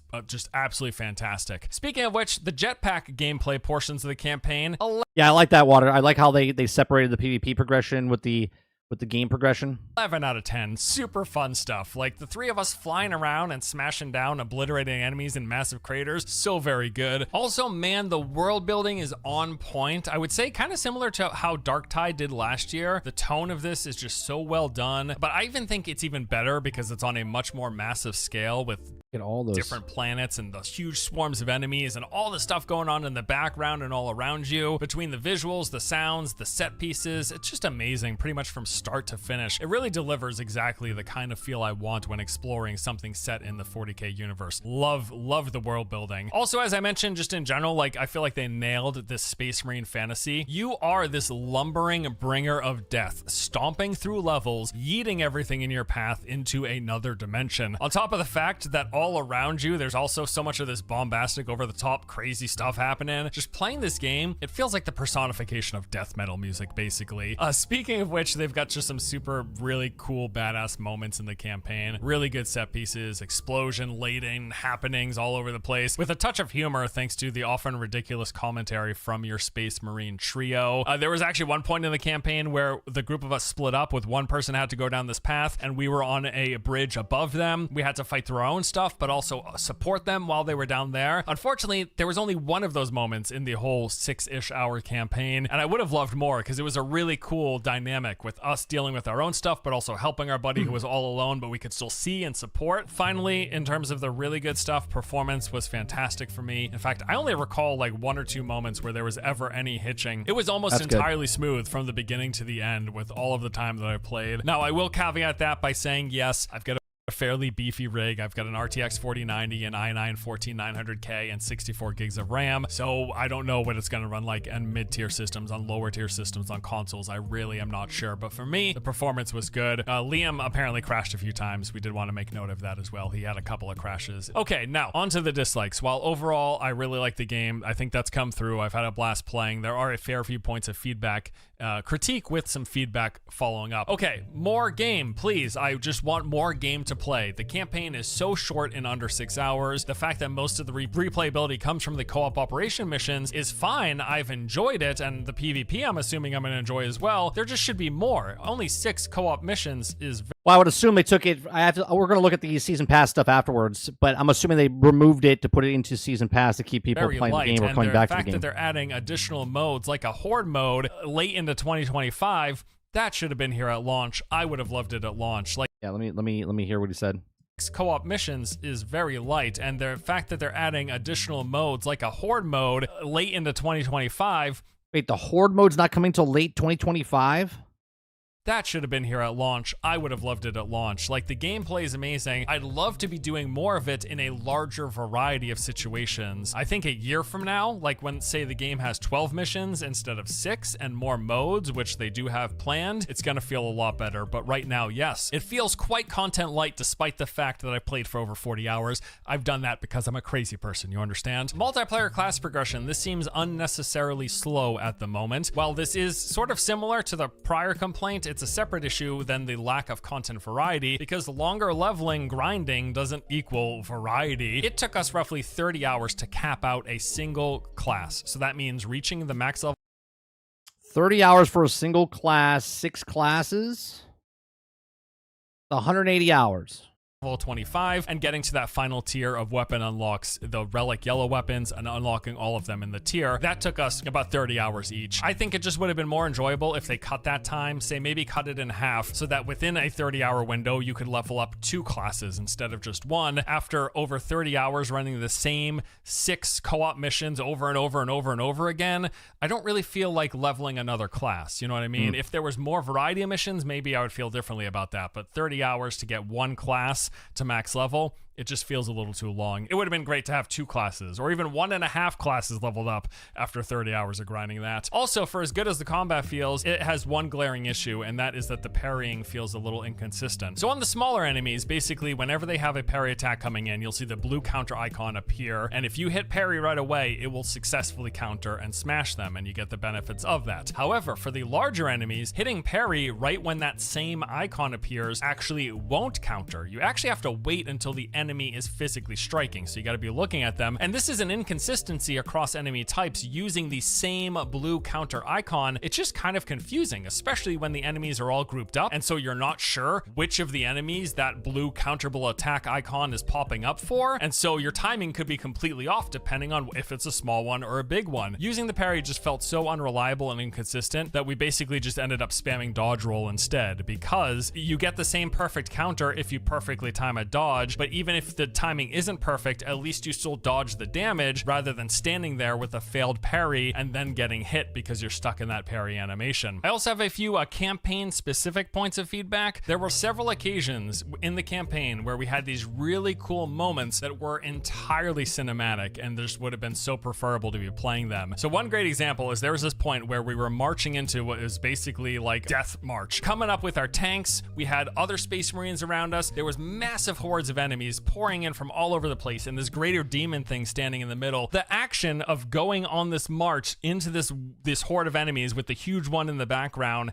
they just showed it in the cinematic, like pew pew shooting. It's like we would have just rather been playing that. It would have been so much cooler playing it. And there were other moments like that throughout the campaign where they decided to make a cinematic for a moment that I would have much preferred to play. I think especially considering the campaign only lasted 6 hours, I would have liked more playtime and less cinematics for those instances for that very reason. In general too, I felt like there was quite a lot of stop in the action, a lot of fading to black and heavy use of corridor walking. And while I understand this is probably used as basically hidden loading screens, it happened frequent enough that I felt like the pacing of the action in the campaign felt really slow at times, far worse than the co-op operations, which are pretty much like non-stop hecticness from the beginning to the end. There was also this strange thing where the weapons would swap between missions and at sections of the missions. So what I'm talking about is like we'd be playing through the campaign and you pick up weapons along the way and you get a weapon you want. Say I got like a bolt rifle with a grenade launcher, awesome, having a lot of fun. And then all of a sudden it would hit a cutscene, but the cutscene would be like you talking to your friends, and then that would end and you would still be in the same area, but all of a sudden you would have different weapons. Like they just randomly removed your weapons and put new ones in your hands, even when it didn't make sense. It's not that time had passed and there was a situation where it made sense that we swapped weapons. This happened frequently enough that it was really, really strange and really off-putting. And I do have one final point of feedback, an FOV slider. For the love of God, please, especially playing on PC, sitting so relatively close to the monitor compared to if I was like on my couch playing on console, looking at a screen multiple feet away. It's just the FOV is so small. It's a killer at times. The fact that my guy takes up almost a fourth of the screen, it's just a bit much. I would please love an FOV slider. Okay, so all that said, final thoughts. As I've made clear, I think I really, really like the game. I just wish there was more of it here and more variety here. More co-op missions, different co-op missions, harder difficulties, maybe a longer campaign. Playing through the game moment to moment is so satisfying, but with such a brief campaign, I it sounds like it's an incomplete game, right? Even with all the good parts he said, with a short campaign, with no difficulty, missing stuff, a lot of the, I mean, look, 6 characters, fantastic. Leveling system, fantastic. If it takes 30 hours for one character, 6 characters, it's 180 hours. That means I have to play each single mission or each co-op mission, basically, if I don't want to get sick of it, 30 times each, okay, to level up. And I don't know if I want to do that, right? Now, if you put in 12 missions or 18 missions, that sounds much better to me. I think the game's legs are clearly held up exclusively behind the co-op operations and the PvP. And even with that said, the amount of extra playtime I'm going to get out of PvP is yet to be determined, because as of this recording, we've not been able to test it. And that amount is going to be 0 if you are a player who doesn't care about PvP. Right. Which, for me, I give 2 shits about the PvP section of this game, right? It's co-op 100%. And the grind in the co-op and the campaign stuff, and that feels like it's an incomplete part of the game. Now, they do have a roadmap with some great sound and stuff lined up. Before the end of this year, they're going to release Season 1, which includes a... Oh, good. He's bringing it up on the thing. So, Season 1, ultra-wide support, private PvE lobbies, battle barge sparring. Now, this would be cool, right? If I could do private PvE lobbies, or we could do private servers and stuff like that, that'd be cool. Season Pass, so that's free update. The Season Pass, which you pay for, that's cosmetic stuff. Season 2, you got new PvE mission. Mission or missions? It says missions. New PvE missions. Not sure how much. They're adding the difficulty. Lethal difficulty. And they're adding another pistol. Okay? Season 3, new PvE mission. New PvP game mode. New PvE arenas. New enemy. PvE prestige ranks. And battle barge expansions. And then Season 4, which is this time next year, horde mode, new enemy, and new weapons. That right there tells me that I don't need to get this game, because this is not a complete game. This is a game that they've taken and meal pieced together to add to it over the next 8 to 12 months, and sparring arena, which sounds like dueling, as well as private PvE lobbies. And then in Season 2, also before the end of 2024, they're going to be adding new PvE missions, a 5th difficulty, a new enemy, and new pistol. And then in 2025, with Season 3, they're going to... $70 for all of this? Cool. $70 for now and wait a year for this? No, sir. Be another new PvE mission, a PvP game mode, PvP arenas, new enemies, prestige ranks, and battle barge expansions. And then comes Season 4, they're adding new enemies and weapons, and also a horde mode. And all of this sounds awesome. It just would have been awesomer if the game had launched with much, if not all of it, in place already. I think even excluding everything else, even if they had just had the horde mode available for release, that would have been a huge W and gone a long way for increasing the replayability and the variety of the gameplay experience. Considering, again, that the campaign only took us just under 6 hours, and that we would have seen every operation mission in under another 3 hours, because there's 6 of them and they only last about 30 minutes each. If you are a player who's not interested... Dustin, it doesn't matter if it's 70 or 60. You're not getting the complete game. You're not getting the complete game. You pay $60 today, and you have to wait a year before all the content comes in the game. Why would I pay $60 today and wait when I can just wait and then pay less later? And grinding those same 6 operations for another 40 plus hours like we have, that's like a sub 10-hour experience worth of content. And if you're also not interested in PvP, that's a big yikes, you know what I mean? Now, clearly, I love the gameplay so much. I think it looks fantastic. It looks fantastic. Wanted to keep on playing, grinding, leveling up my bulwark, and pushing into the higher difficulties. And if that sounds something that you're also gonna like, then awesome. Space Marine 2, easy recommendation from me. However, if you're just planning on doing the campaign and then running each of those co-op missions 1 or 2 times, and you're not interested in PvP, you might only be looking at like 10 to 15 hours worth of content, in which case that $60 price tag, that might be a tad too steep. It is. It stands, it's just the fact is your mileage can vary wildly based on all of the above factors. I think the game right now is quite fun. I like it a lot. I just also think it's clearly going to be way better 1 year from now, assuming Thank you. That's exactly what. There's no doubt about it. 1 year from now, it'll be a much, much better game. It'll be a complete game. Look, I've talked about this so many times, okay? It's not about hating on the game. It's hating on the business models of these games that come out. I've talked about it endless times. Game takes 3 to 5 years to make. They release it at 3 or 4, and then it finishes at 5. They're releasing them early and then waiting for you to see. They don't want to put the investment in to see if it works. They want to put you in there and keep you to come back and see if they can charge you microtransactions and whatnot for cosmetics or whatever else. And look, if I want to invest $60 or $70, I'll put that in the market where I can actually make money off of that.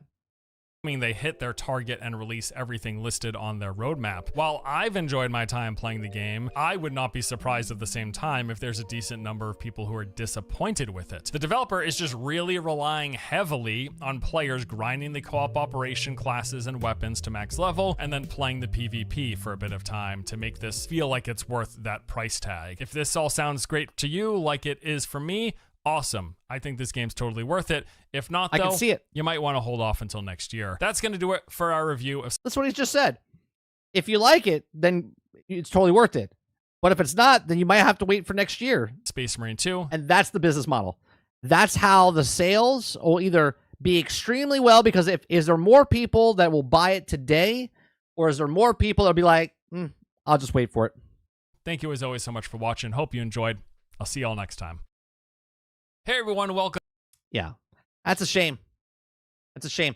Because up to this point, I was all about that the co-op, if it works, I'll be interested. I just said earlier in the stream, Sarge, if you want to get it, I'll get it.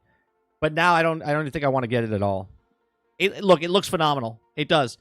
But value and time are two major things for me.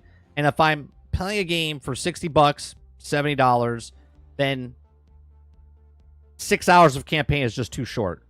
Just too short. I'll just play Age of Mythology and Towerborn for only $25. It's just not worth it. He even said it. He said it himself playing the game. Who loves it? He says, I would wait a year. Right? Because I'm not going to play a lot of PvP. I'm going to play the co-op. I'm going to play the co-op and I'll grind that. But 6 missions... and then to level up to level 25, you gotta do that 6 times. Is it 30? Level 30 or 25? I forget what he said. Look, I hope you guys have fun with it. I hope it's a good game. I hope it's not broke. But that's not a complete game.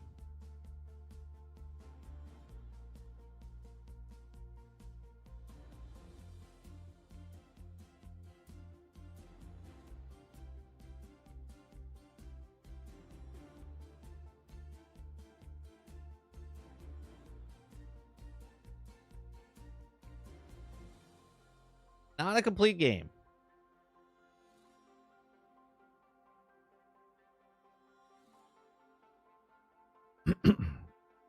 Quintar says, I just refunded it.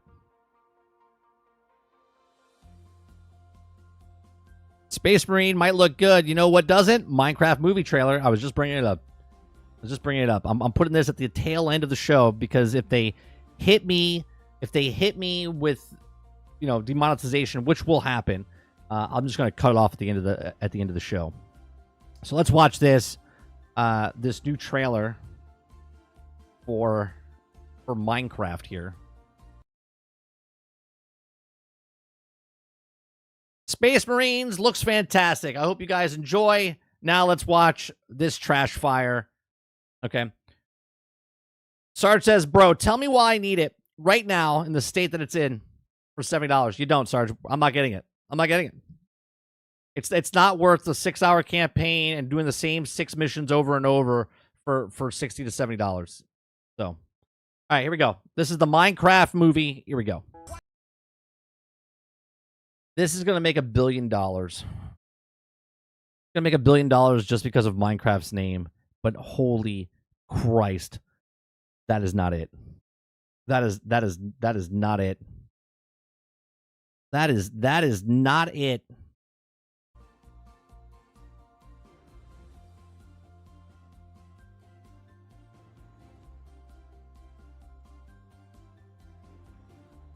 Yeah, these people are going to get sucked into a video game for whatever reason. It's Jumanji, but with Minecraft. We literally said this. Now, we actually don't know if they get sucked into the video game, but, you know, right? Oh, I have to watch it, Mo. My son wouldn't have it any other way. Okay? I literally said what they were going to do with this movie before they even... As soon as they announced it, I said, what are they going to do? Make it like Jumanji?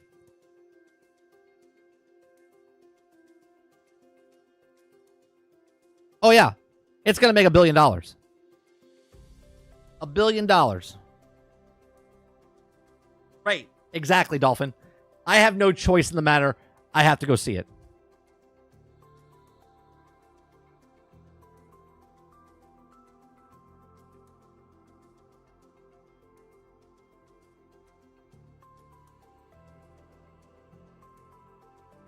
Amazing. Jack Black changed nothing. He couldn't even shave for the part. Not gonna lie, that looked better than Borderlands. I'll tell you, the trailer from Borderlands and the trailer for this looks worse than Borderlands. Now, it's not gonna do worse than Borderlands, Lurker. It's going to make $1 billion. This will make $1 billion just because of the Minecraft IP. No doubt. $800 to $1 billion. The trailer looked worse than Borderlands trailer. Even if this is a worse movie than Borderlands, it's still going to make $990 million more than Borderlands.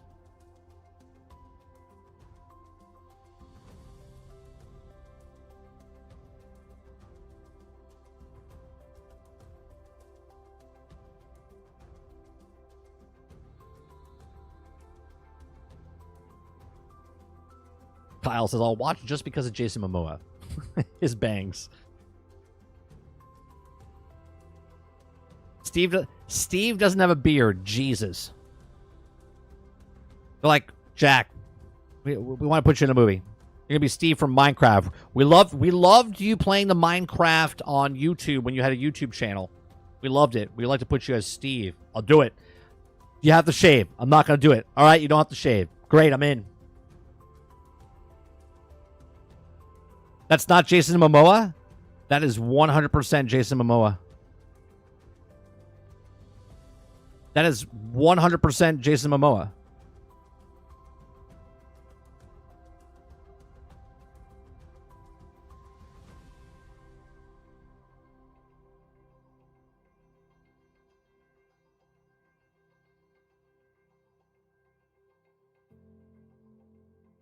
You're telling me that's not him? That's not Jason Momoa, Krebsy? That's not Aquaman? That's not the dude from Game of Thrones?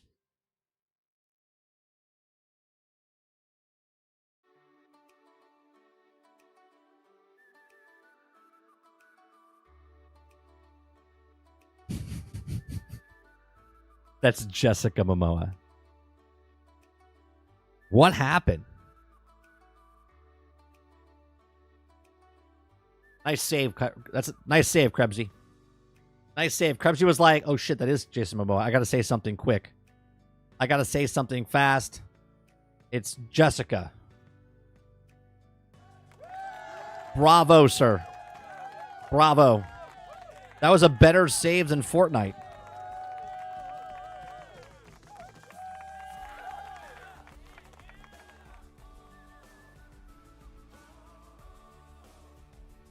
I give you 2 points.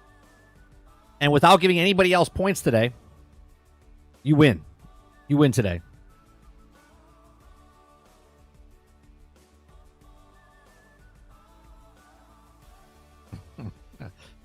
What? I don't know what's happening.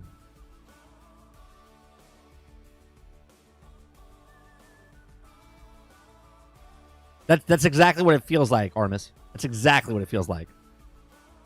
It feels like Jack Black is Robert Williams' character in Jumanji.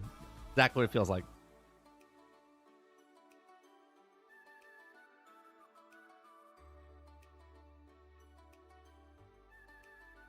You know who can say it the best? This right here.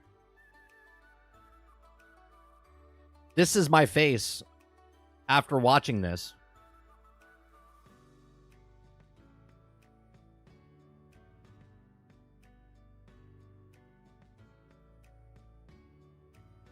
We know Jack Black's in Jumanji. I said it earlier.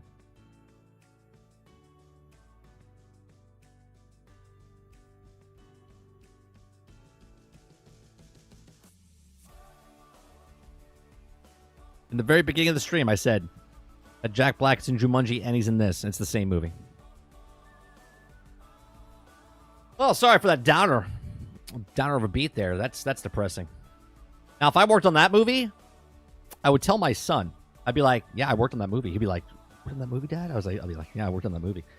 But for everybody else, I didn't work on that movie. I didn't work on that movie. I didn't work on that movie, by the way. But if I did, I would tell my son. But I didn't. I wouldn't tell anybody.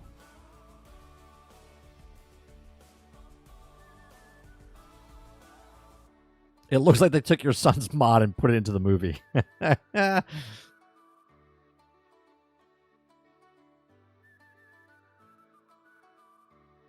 Crazy. All right, that's going to do it for today's show. We'll be back tonight to shoot the shit with Sarge in Borderlands 2 this evening. We'll see you guys at 8 p.m. tonight. Other than that, we appreciate you very much. Hit that like button. Hit that subscribe button if you'd like to go above and beyond that. Become a member as little as $5. There will be chapter markers at the end of this, around 2 hours after the thing gets processed. I go back, and I'll put the chapter markers in so you can see all the different stories and stuff. If you like that, leave it in the feedback. If you like all the past broadcasts, do that so it's easier for you guys to get around. Let me know. Appreciate it very much. And you guys have a great rest of your day, afternoon, or evening. And I'll see you guys on the next one. Peace.